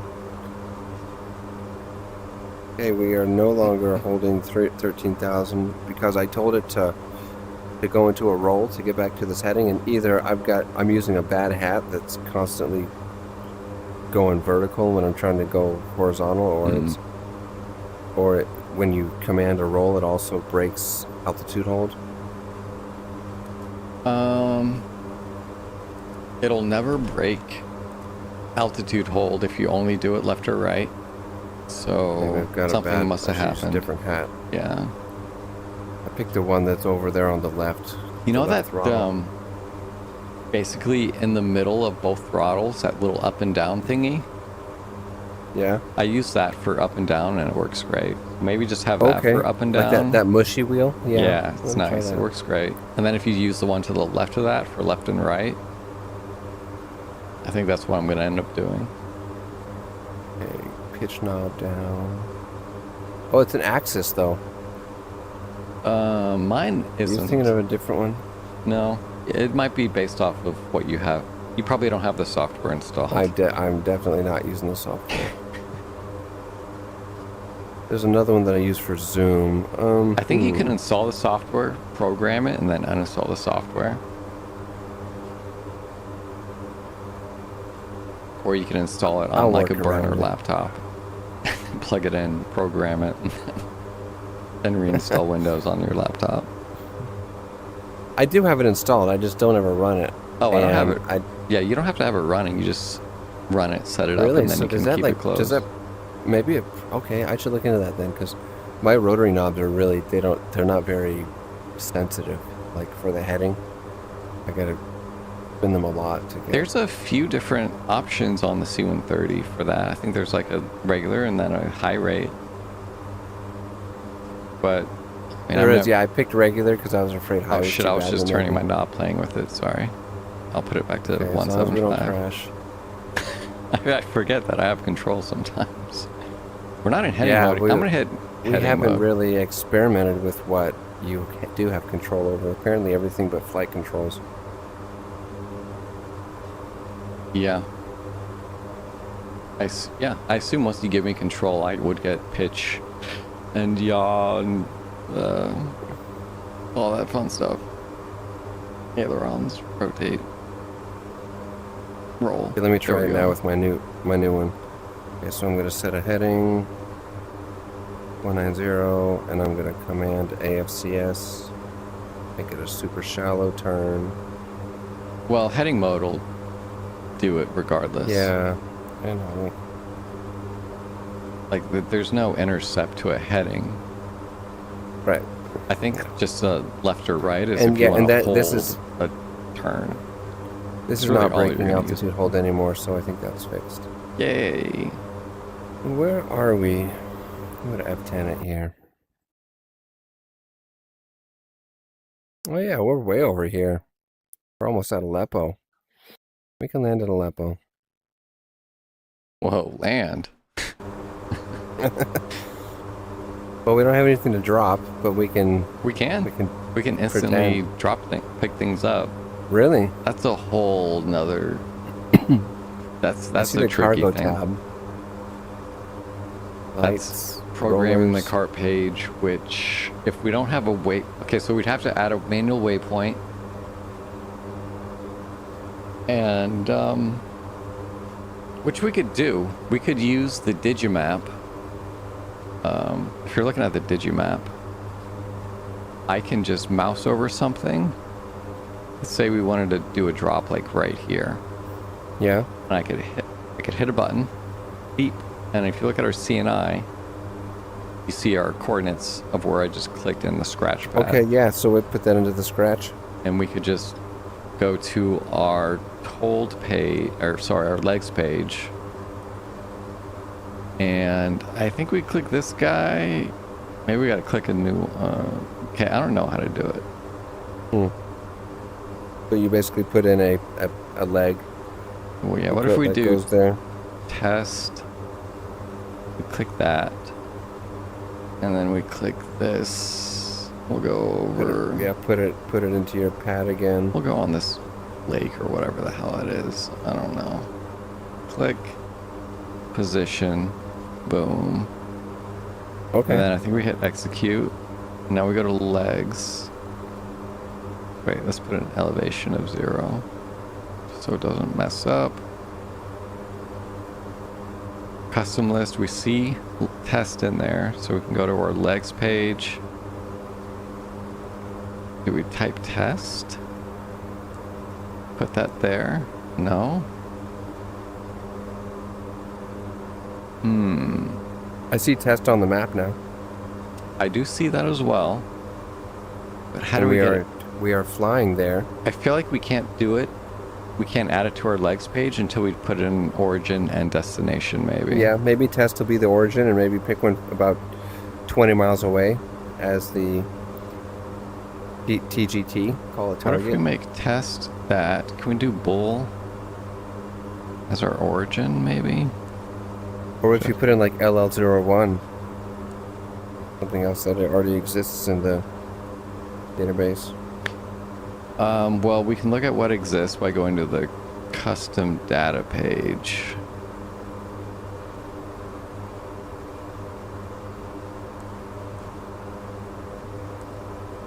Which I think is maybe...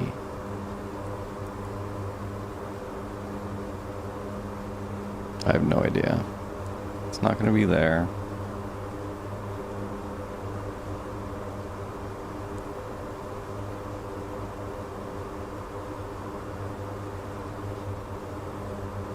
Okay, we can do L01.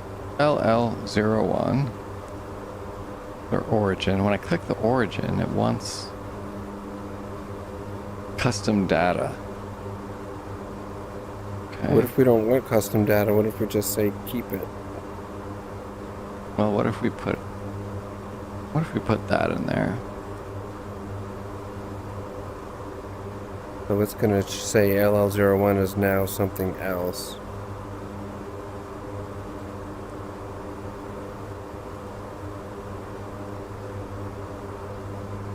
That's very weird.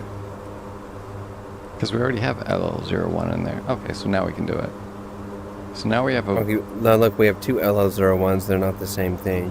See, on yeah, the it's map. like we have one that I just marked with Yeah. the clicker, and then one that I programmed with the clicker as LL01. And we've got a weird route. The route is like going from test to something else to TOC top of climb, and then to LL01, which you added.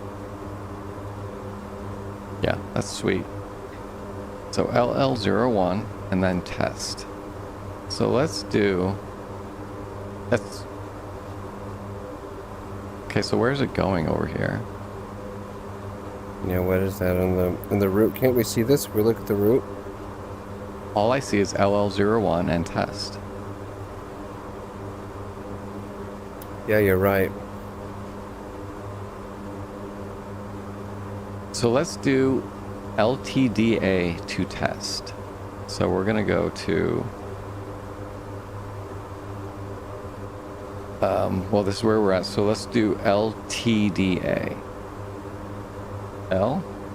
LTDA, origin. And then we're going to...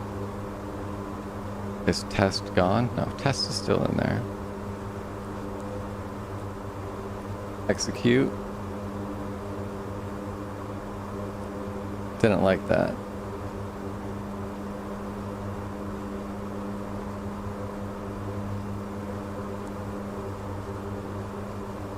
I don't know.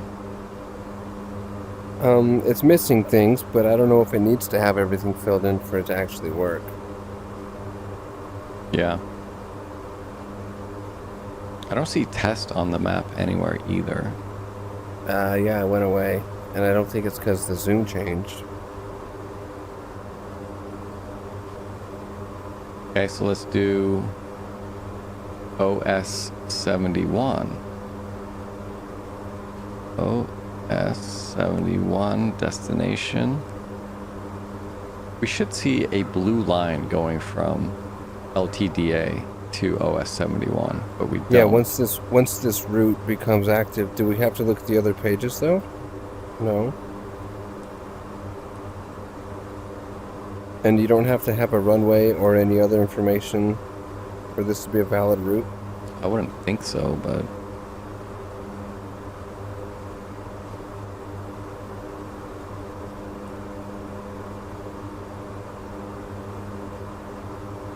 again, maybe LTDA isn't actually programmed in here or something, you know, who knows?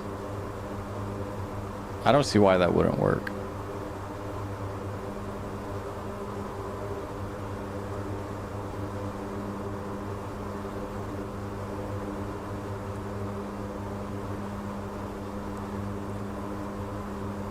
The execute button doesn't work until it's illuminated. Yeah. But why is it not illuminated? What is it missing? It could be that I'm doing it and you need to do it. Multiplayer thing. Although it looks like you're seeing what I'm seeing, so Yeah, so far I didn't see anything that looked like there was anything like it didn't accept what you were telling it.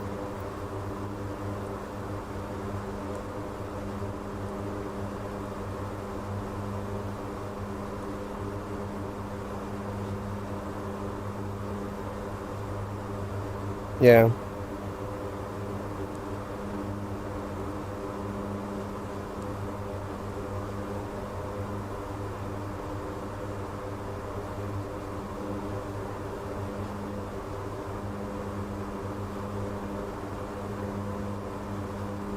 Yeah, I don't know. I probably need to see somebody do it.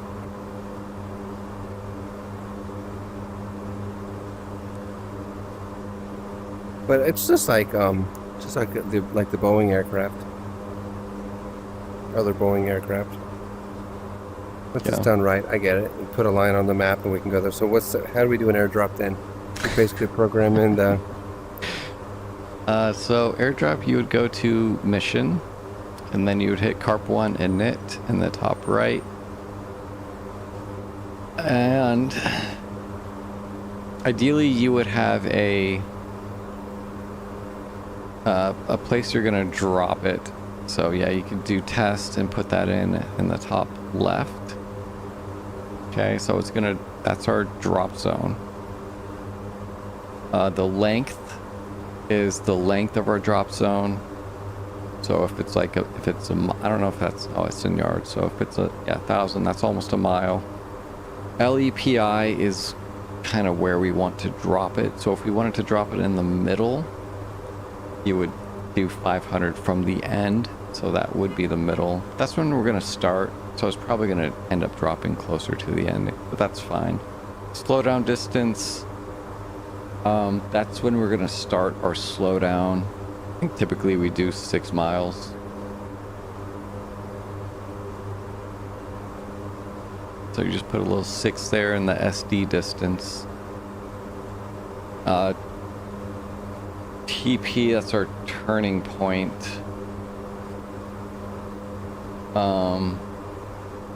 10 miles, turn point.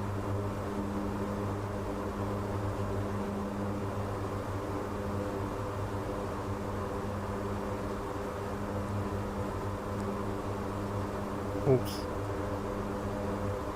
Just do clear, clear. Just do 10. Click it. Boom. But of course, who knows? That would be dependent on the DZ.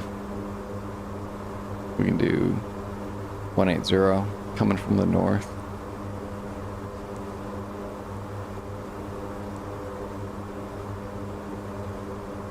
And the escape, just leave it at 0.5. I don't really know what that does. Let me go to the next page. Where'd we go? Yeah, so we're at page 1 of 5. See in the top right, we go to the next page. We'll do a CDS drop. It'll be a 1 stage. We'll do CRS. That's fine. We're not going to do a heavy equipment. We're going to use the retriever winch. We'll leave that there. Chutes. So if you click the chute list, you can select what chutes are available. We're going to do a G12 Delta. So you'll click that and it'll put it in your scratch pad. And then you can click the chute and it'll put it there. How many? So the quantity is going to depend on the weight. So I'm going to load it real quick. I'll have you load it. So you hit Control C. Go to the cargo. Uh-huh. Yeah. And loading operation is not possible while ramp is closed. Okay, that makes sense. No, I mean, should I just put it down? yeah, put it down. Is our aux pump still on? Yeah. Whoops. Oh yeah, so Cabin's we're pressurized. So we're also pressurized. So we just died. So if you look above, this would be a co-pilot thing, but I'll let you see where it is. It's the pressurization panel to the top right, to the right of the bleed air. You would want to set that to no press. We're in auto. So that bottom rotary switch, you'll click it once to go to no press. Going to the left of the 3000. This guy. You'll want to switch it to no press with a right click by default. Oh, okay. Almost got it. I can't click it. Okay, we're in no press. I gotta close this menu. Yeah. Oh, that was tough. So that'll take some time. You would wait until we were actually no longer pressurized, and then you would open up the ramp and door. I will clear our master caution. Looks like our ramp is open, and we 61%. Okay, and they're not letting us load cargo. So in the training mission for the CARP, they did let you load cargo while airborne. Looks like they're not going to let us do that here. I don't know why. I assume that's a mission editor function that you can toggle on and off that lets you load. If I go to resources, can I just click on something? No, it doesn't do anything. So at the bottom where it says airborne, there will be a list of things that you can load. But here it just says that we're airborne and we can't Should we load. land? Yeah, we can land. We're pretty much mostly... If you want to go through the rest of the cart page real quick, we can. It's pretty easy. Okay. So basically, we would set how many we have. You set it to 2,000. A CDS would be like 882. And if we had 3 of them, we would do 882/3. And it would calculate, 882 times 3 for our drop payload. Okay. The racetrack is... Are we going to take the escape route? Are we going to go left? Or are we going to go right? Typically, we'll just do escape route and we'll follow whatever we have programmed in our legs page and go to the next page. Altitude. So this is just what the drop zone and the wind is going to be. So at altitude, what is the wind heading and the speed is what you would put in the first line. What is the temperature for our drop at altitude? Altitude wind vector. Okay. If you don't know that, you can just put the surface winds. The surface winds you'll get when you call in to the whoever's working the drop on the ground, and they'll give you the wind. And you'll punch that in real quick. And if you want to get the temperature, you would just use the lapse rate. So if it's like 500 degrees for every 1,000 feet. Yeah. I think. So if it's 20 degrees on the ground and you're dropping at 1,000 feet, I think it's going to be 2 degrees less. So if it's 20 on the ground, it'll be 18 at 2,000 feet. Or no, it'll be 18 at 1,000 feet. So you just put that shit in there. Okay. Next page. Surface wind vector, same thing. Okay, so you don't have to fill in all of these. I don't think if you don't. And I don't know what DCS actually models or not, but Yeah. Obstruction elevation, something else elevation. Yeah, so drop altitude. Wait, go back. Drop altitude on the top right. If we're going to drop at 1,500 feet, we would put 1,500 feet in there. And that's really it. You would put like obstructions if there's like a tower in the area. And the bottom obstruction and shit. And the minimum drop. Those are usually going to be a lot lower than our actual drop altitude. So it doesn't matter. As long as we put in our actual drop altitude in the top right, that's really all that matters. Next page. Okay. And that's it. I don't think we do anything here. This is just data. And then so this would give us all we needed, and we could just fly the route. What does CARP stand for? Computer assisted release. Computer automated release point, I think. Okay. It's basically CCRP as opposed to CCIP. Okay. Okay, now we can land. Where do you want to land? Go straight ahead to Aleppo. Aleppo. Can we program any of the OSAP, OSAP. You can probably do a direct to OSAP. So if you go to the legs page,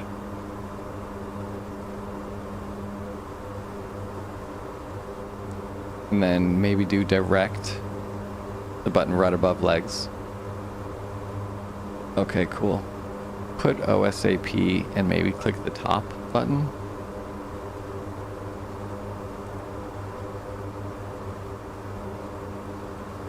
And then maybe you can do direct and click on that.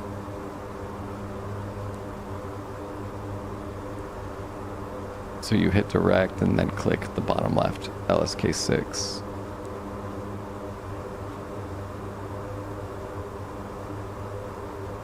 That would take me. That just goes back to the page and try it again. No Legs. active route. So I think it's mad that we don't have an actual route. Well, now I can execute it. I couldn't before, but now I can. Okay. Do we have a white line? We do. Well, it's yellow because we changed the color. Yeah. And it's Aleppo is the next stop. Okay, but it's from our route page. It looks like it's not direct from our location. So I feel like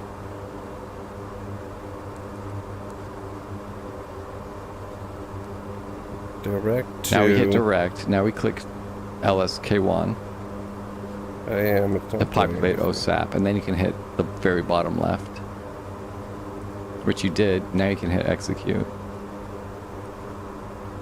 Okay. Okay. Yeah. Direct. and now we are direct. Okay. So the switches to nav. Nav is armed, but we are not on the course, so we need to intercept.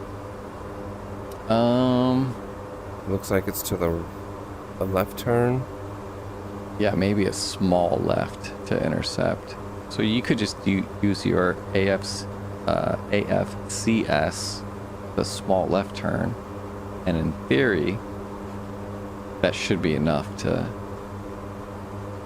Although I don't see nav arm because you're using AFS, so now you got to hit nav again. Okay, but I can't. I'm clicking on it now. I cannot. Maybe we have to be level, and then you can hit nav. No. I can't do hitting or nav. Well, I must have. Maybe made turn it autopilot red. off and then turn it back on. Or AFCS has to be maybe neutralized before you can do that. So you got to center our turn first.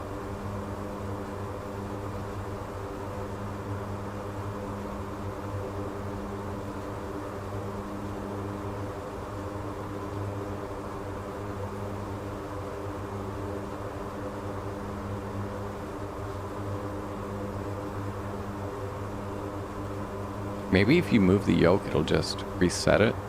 I don't know. That works. Hang on. I'm gonna pause it for a second. I'll be right back. Okay.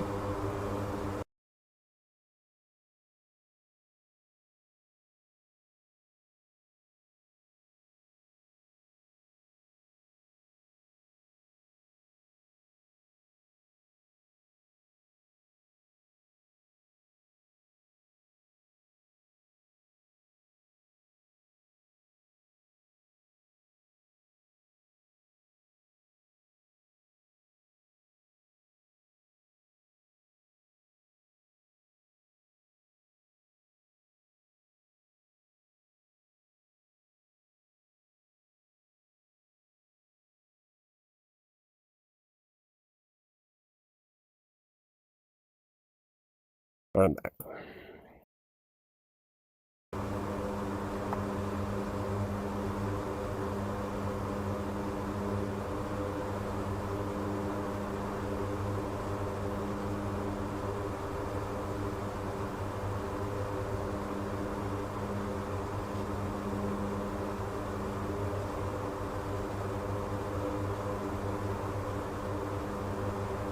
Okay, so we're gonna overfly Aleppo.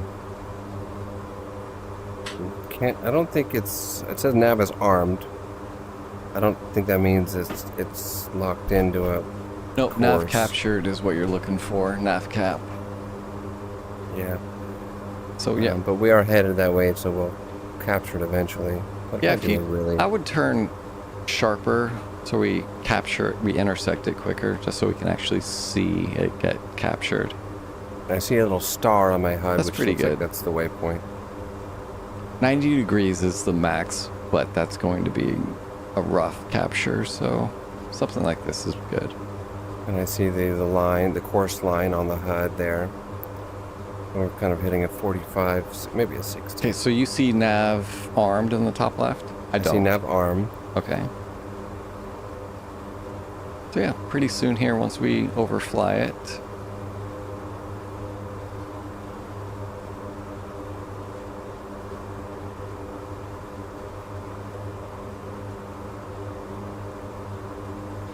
I think most people would be in a heading hold at this point. So here, let me do this. Let me click the button to put our heading hold at our current heading.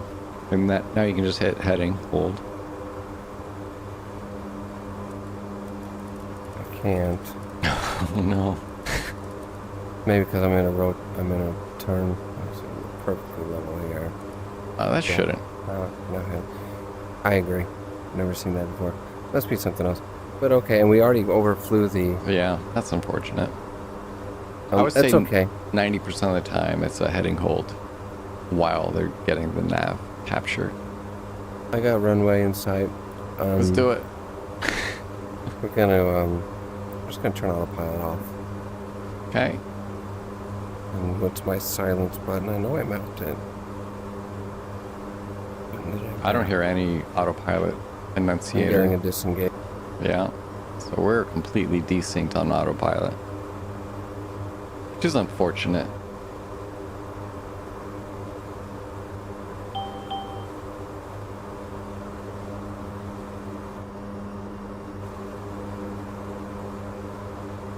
So you don't see my pilot switch, the switch on the AFCS panel as off? I have been seeing that switch. I see it as off. That has been Okay. synced 100%. But like what I see on But the you're- HUD or the, what do they call these buttons? The HDG Throttle. and Yeah. the nav and the select. Those are have been out of sync the whole time. okay. I just turned them all off, so none of them are illuminated. I see altitude, hold on. Okay. So I'm gonna click it. What happened? It went off. I don't know if anything happened on yours. altitude hold is now on mine. Okay, so we're holding 240. I assume you still have AT on? I turned it all off. No. Oh, you might have to move your throttles to take control again. Yeah. Gonna bring it back to idle for now. Throttle and ground range. Oh. Oh no. So the reason I disable the reverse thrusters entirely is because it greatly affects your landings and everything else. You mean because it messes up your approach? Well, you can't go into reverse in the air, so that's good. But as soon as you touch down, it like goes full reverse because you're gonna go to what you think is idle, and it's just And yeah, Stupid. I felt like it was gonna be the same thing. Microphone muted. Outside your window. yeah. It was what motorcycle? No, a plane. A plane just flew over. God damn. It happens a lot around here. I'm at that age where I get mad at people with loud cars now. Yep. And then I remember that I was one of them and I can't be mad. I'm gonna turn off our aux pump. Did we close the ramp? Okay, yeah. XTK limit exceeded. What do you Cross think track. that is? So that's kind of weird because wait, what happened to all of our page? Do you have the Digimap up? No, it changed. I think when I put it in a ground idle. Oh yeah, it'll do that. You can click it back for me. I've got it right here. It was at the page. Just So you want nav radar HDD2. and HDD2. Can we do No, a you quick wanted landing nav checklist radar. And you want Digimap on 2. with spoilers? No. In fact, slowing down is the hardest part in a C-130 real life. Really? Yeah, she likes What's to the move. gear? What's the gear maximum? 168. Oh shit! Yeah, you're gonna want to just go idle the whole way. Flight idle, right? Not ground idle. Yeah. But I don't know what the... Yeah.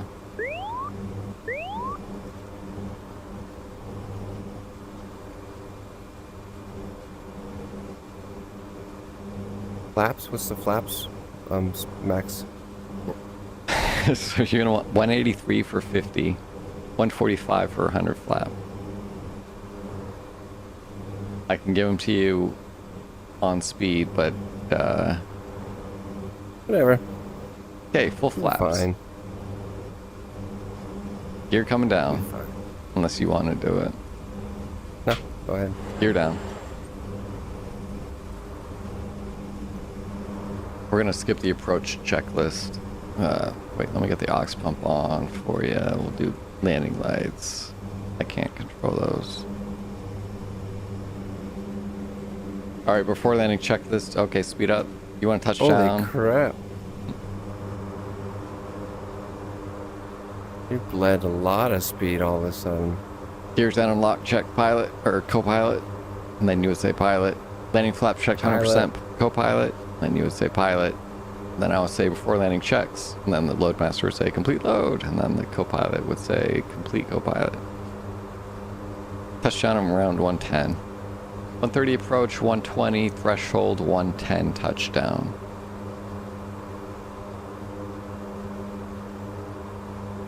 And then you flare at 10. If you had a good co-pilot, I would have been calling it out, and I would have told you that we were at 10 on the rat out.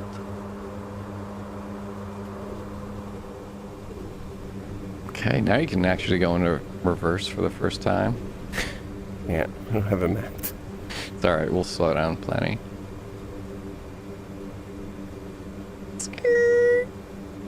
Oh no, my tiller's backwards now. Perfect. Oh, it didn't die, which is nice. Yeah, the tiller that was weird. It was just not facing forward.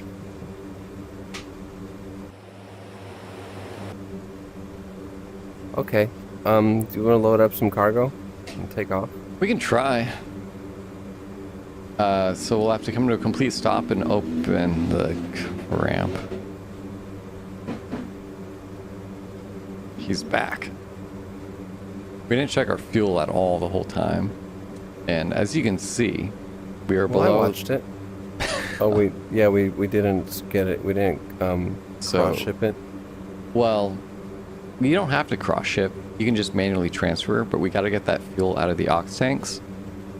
So we'll do that on the ground when we park. We should have done that in flight. If those outboards get below 7,600, or the inboards get below, 7,060, and the inboards get below 6,400, we got to transfer. 70,60, 6,400. Oh, I'm in reverse now. I didn't even know I could go in reverse. Loadmaster corner pocket.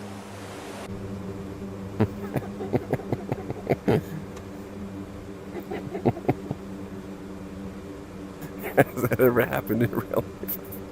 That? No. Yeah. That's like day one.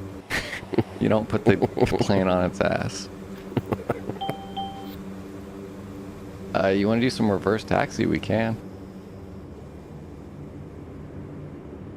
Why don't you open the ramp for me? Oh my god. Crap. What'd you do? I put them all into ground idle instead of just two. Oh yeah, you got to put the AP on before you do that. I know. I'm sure we're fine. I'm sure we're fine. Microphone muted. Just Microphone clear all activated. these messages there. So I we didn't get any messages. might have to... Okay, no, Auto Nav and Master Avion are still on. It might just take a while for the MGPS 1 and 2 to recalibrate. It's kind of the initial nav stuff. I don't actually know what MGPS stands for. Military GPS. MGPS. Military Global Positioning System. Yeah, okay. So it is nav stuff. INS still shows good. Well, it says on. Doesn't. It's on Okay, it's better gate than cleared. aligned. We're good.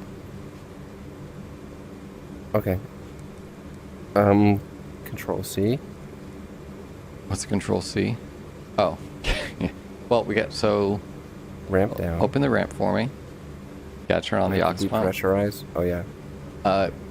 Yeah, we do need to do that as well, which I think we still are. Yeah, we're in no press. Our ears have been popping this whole time.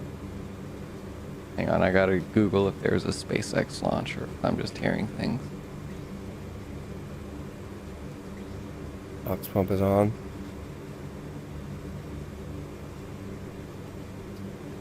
Four hours ago, 1 hour ago.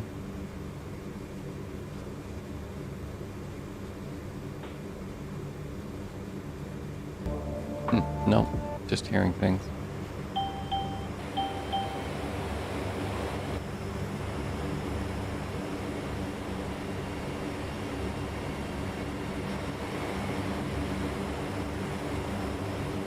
Okay. Alright, looks good. We are good to load. So you see that in the bottom of the menu? We got some stuff to load. In the Let's bottom of the menu. Let's do a CDS crate. It'll be the third I see icon from the left. stage. At the bottom, Where am I spawn looking? new cargo in the cargo page. Maybe close it and reopen it. Okay. I see on the left, I'm looking at the cargo tab. There's a stage tab. Oh, yeah, a go to load. tab. Okay, I'm in the load tab. In the bottom, you see a bunch of Um, icons. No. Hmm? I see basically two halves to this page. The left half is the picture of the cargo bay. The right half says 0x loaded, no nearby cargo to stage, and then stage a preset.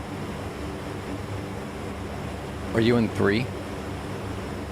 The Loadmaster view? No, I'm in cockpit. Let me see. Oh, I see it in the cockpit as well.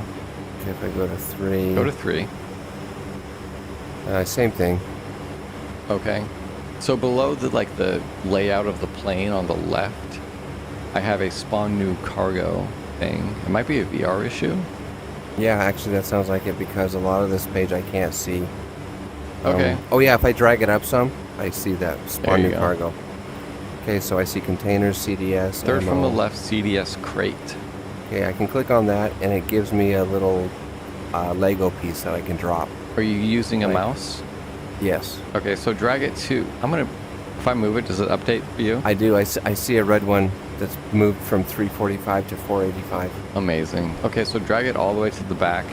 So it's Okay, the bottom back of it at- is at 1005 at the bottom Oh, of the okay. thing. Really? So it's on the pad? It's on the... Well, the aft end is at the On the edge of the ramp. The ramp Oh, is the okay, it open forced part. it. I dropped it on the ramp and it auto snapped it up to, so it's at 965. It's covering 965 to 1005. And I've got the one you added. So well, I have CDS crate Yeah, 1 the forward is edge at, is at 945. The aft edge is at 1005. Yep. Okay, so you click on it, and then the parachute. That's fine. GD, G12 G12D, Delta. Yeah.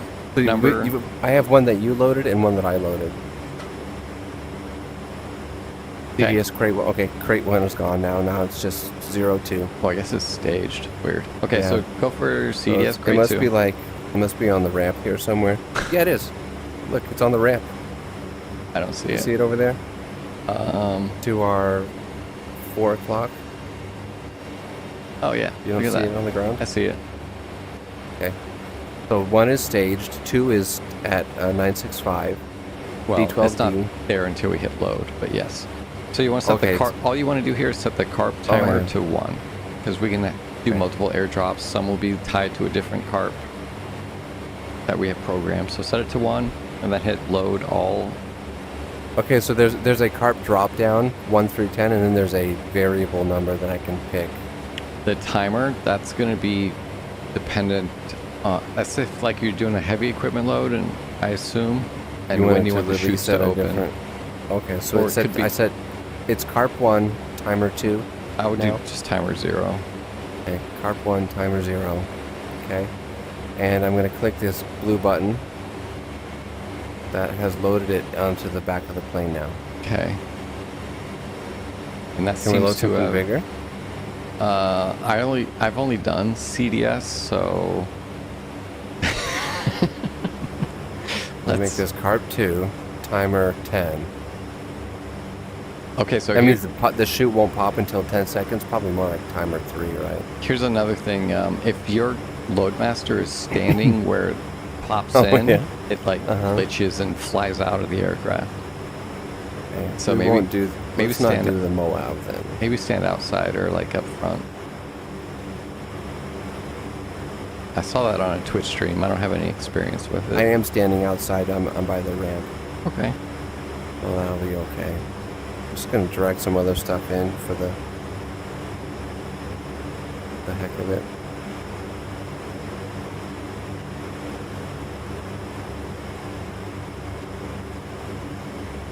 Okay, got some stuff now. Oh, it's crooked. Let's see what happens. Okay. Probably doesn't weigh that much, so. Oh, it's 4,000 pounds. Well, we'll see. Okay, so we have 3 items there now. I'm walking back on the plane. Cool. Okay, are they all set to Carp 1? No, the back two are Carp 2. The first one is Carp 1. Okay. That's fine. Do we need to program a whole other Carp? We would have to do a Carp 2 program, yeah. But that one we could do and see how much little information we can throw in. Okay. I have attitude fail on my PFD. Oh, Is that a diagnostic? so see those red X's for where your heading would be? I see white X's. Oh yeah, I meant white. So that's what we would see before we do the power up auto nav Yeah. and master AV on. So when you killed the power, you probably borked it. So Do I have to so can we redo that without in real killing life, power again? hell no. But here, sure. So I would hit master AV on and auto nav off, so they're big font. Oh, you I can't. can't.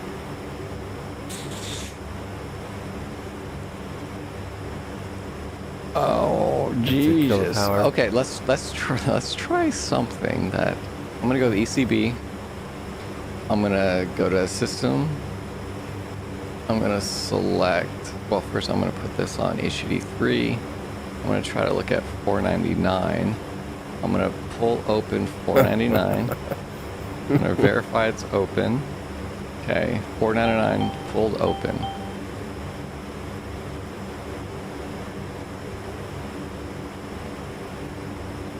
And then I'm going to try to reset 499. That's secondary power. What about primary power at 621?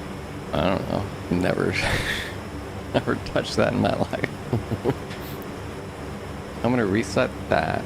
And does that give us... That doesn't reset. Well, let me check here.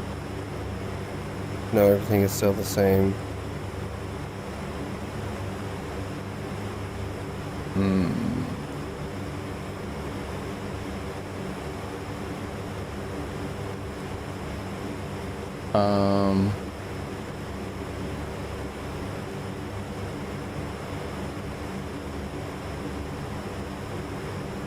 We can go black real quick.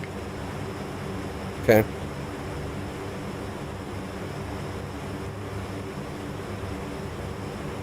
Yeah. APU on? We're going to have to go completely black. So, yeah, we'll do APU on. I mean, if we're going completely black, we're going to turn everything off. So APU starting. APU can just be off. But Oh, if we're doing you mean if we're doing it Well, legitimately, what if we just kill the power? Leave the APU on, but turn the electrical off. Generators and battery. I mean, that's probably the quickest way to do it. Okay, here we go. I've never done that before. I can tell you that.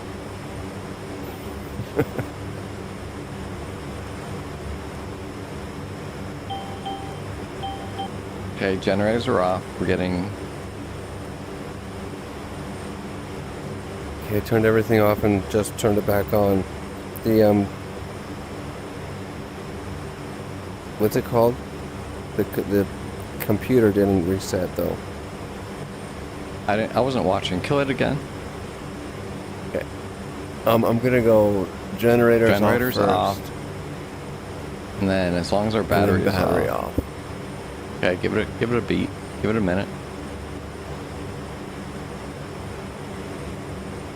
Okay, do just battery. Battery on. And this will take a minute. So the engines will still run if you kill the generators. I guess do they power themselves, the fuel pumps and all that? Or are they just running off of the residual fuel pressure? You know, that is a question I cannot answer. And I don't think anybody has ever done it. Except for Lockheed, maybe. Is that a hot and dark situation? Yeah, they didn't train us to keep the engines running and shut everything down. Okay. So I'm gonna go to the power up. Looks like Everything's big font, so we are in a good... It looks like it did reset. So... It's little font. It's still little font on mine. Like it didn't reset. Hang on. But if you can do it, maybe Yeah. that'll fix it. No, you're right. It is little font. Yeah, the only other thing, I mean, we could pick a new plane, but the only other thing I could think of would be going into the flight control system and, or the menus, and somehow Well, I rebooting wonder- the GPS. I wonder if you shut the engines off. I wonder if that's keeping things going because it's stupid. Maybe. Okay. Engines off. Yeah, just do like everything off. And battery off.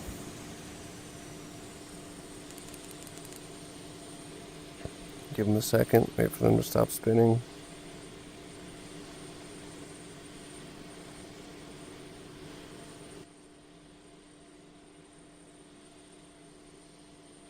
Is there a way to see voltages? Yeah, you can hit the... Okay, so we are getting... How are we getting DC voltage? The battery's not on. Let's just test. Oh, that's just a voltmeter going to the battery. There's no bus voltages. No, you're not going to get any of that. Okay. I don't think ever. Click battery on and then click over to APU. Yep, do battery on, wait for the 3, 2 on. For the 3 screens and 3 greens.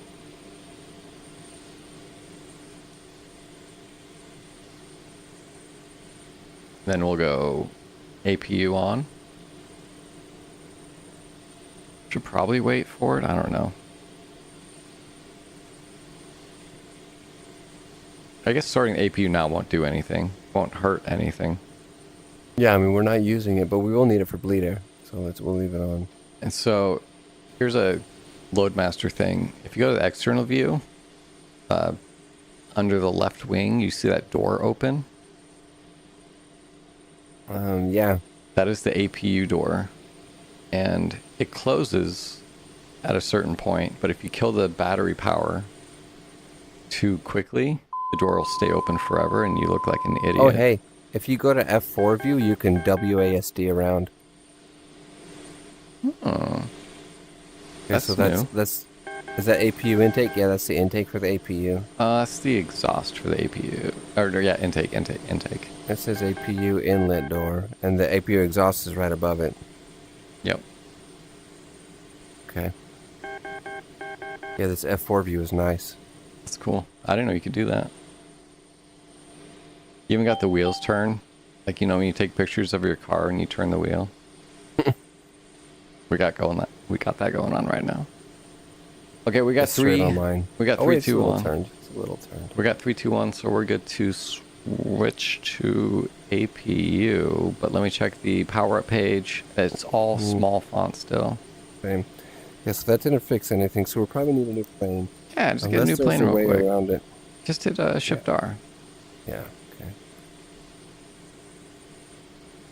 It's gonna put us back in Incirlik, I think. That's fine. We'll drop on in Incirlik.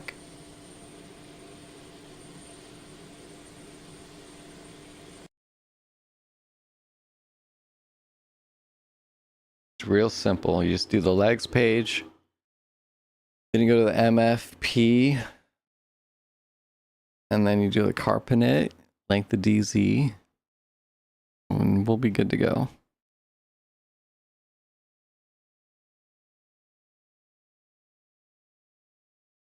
All right. Let's see what APU you battery. remembered. All right. Oil cooler flaps. Or paused. Oh yeah, that's why nothing was working. Okay, open the flaps. Microphone muted. Microphone activated. Generators on. Battery. Ignore ice. Ignore bleed air for now. Pressurization. The battery comes at the end of you checking every switch, but that's okay. Oh, really? Yeah. So we go through, turn generators on, battery is off, Yeah. ice, APU, pressurization, move pressurization, ignore lighting for now. I mean, we can go red. Yeah. 'Cause we're going to put on APU. Feels good. APU's good. ELT Ignore down and air pinned. Wipers are conditioning. good. Nothing with air conditioning. And then you're down to Come your down. left knee. Left knee. Your left Co-pilot knee. left knee. Menu, anti-skid on. You make sure the aux pump is off. You can do anti-skid for the pilots. Make sure the gear is down. Make sure the radar is off. Okay. We never turned the radar on. No, we I don't didn't. think. You would do that like kind of lineup checklist or taxi. Okay. Defensive systems, Before aerial takeoff. delivery, all that stuff. That's fine. Okay, now we can go battery on. Now right? you do battery test left, right, and then Yeah. battery on. Now you wait And- for the 3, 2, 1, which is what? Screens. 3 landing gear, annunciator, down and locked lights, and then 3 screens. Why do you say 3, 2, 1 then? 3 gear lights, 2 HGDs, and then 1 CNI. Oh. Or you can okay. say 3 green 3, and 3 2. screens if you can say your S's, but I can't, so I say And when 3, the 2, 1. When the CNI comes up, do we go straight with the alignment right away? Nope, you gotta have battery. Well, no, you have to have external power going or APU. So then we go APU, right? Yep. So now we got 3, 2, 1. You can do the master caution, which I will get for you. Now you would check the get home control radio, which we're gonna skip. Now you're good for either external power if we had a power cart, or you can do APU.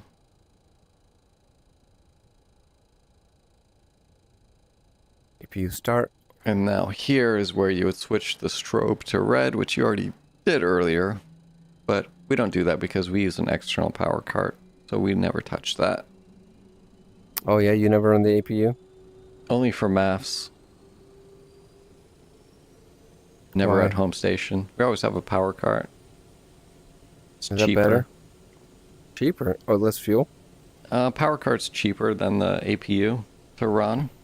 And I'm sure it's less fuel too. It's more efficient.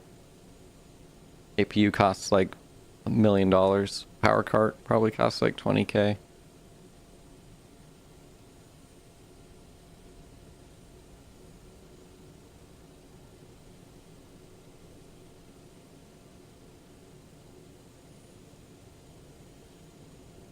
Okay, APU's good. We're good to switch to APU power. Okay, on APU power now.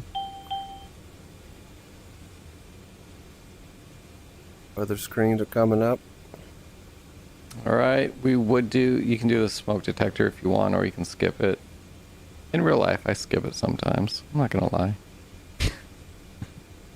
Second fly of the day. I mean, come on, who cares?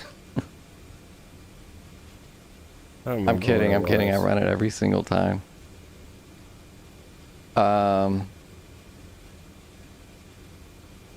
What's the most important step?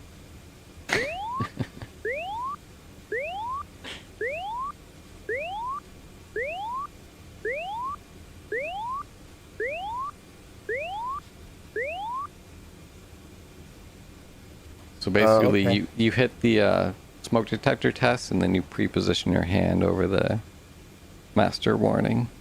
Oh really? And you If- like hit it right as soon If as it it goes beeps off. twice, then you get shit. You get shit from your boss? Well, the more experienced load who's watching you. Oh. Breakers. Yeah. I'm at ECB. I want to put these on a screen. Yep. So smoke detector test. You check the ACOS. You do ECB. We're going to do all these at once. Oh, boy. 902. Oh, 8. 609. Reset. All the pull or reset? Reset. They're already pulled. They're pulled open. Okay. Okay, they're clear. Turn you off. Now we can auto nav. Now you do lamp lighting test. You would do bleed air, AC. That's shit that we wouldn't really do. You would check the fuel quantity. You would do the trim, flaps. But yeah, CNI. Yeah. CNI.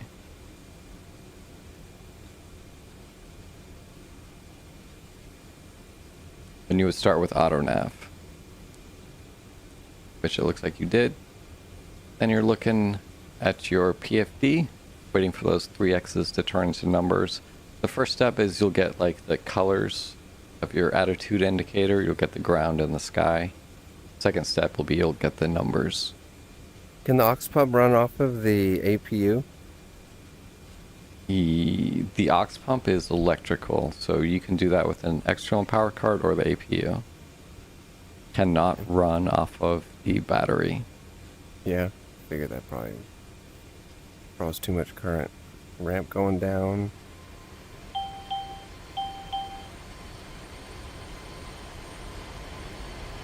And we're gonna load our... Why don't you load some stuff? Okay. While I finish starting up the plane.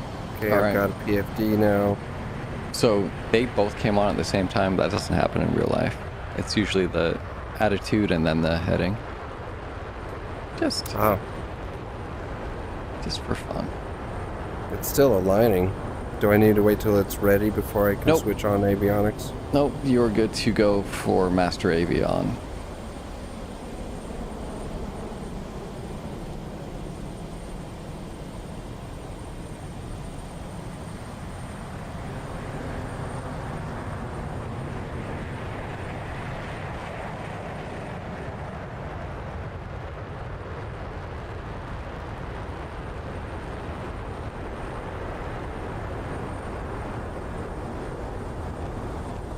I see you loading stuff. Cargo is loaded. You put them all in the same carp? Nope, we got 2 in Carp 1, 2 in Carp 2. It Should looks we like program that on the ground? it looks like Or you are in the air? standing in the way, and I can't load the 3rd bundle. Let me go view 3. Or maybe I'm standing in the way. I can't go to 3. Hang on. Okay, now you go to 3. Okay. Yeah, I'm off to the side, so I think I'm good. I I'm think, gonna walk all the way up to the bulkhead. I think it was me in the way. That sucks. Okay, I'm all the way closer to the front of the...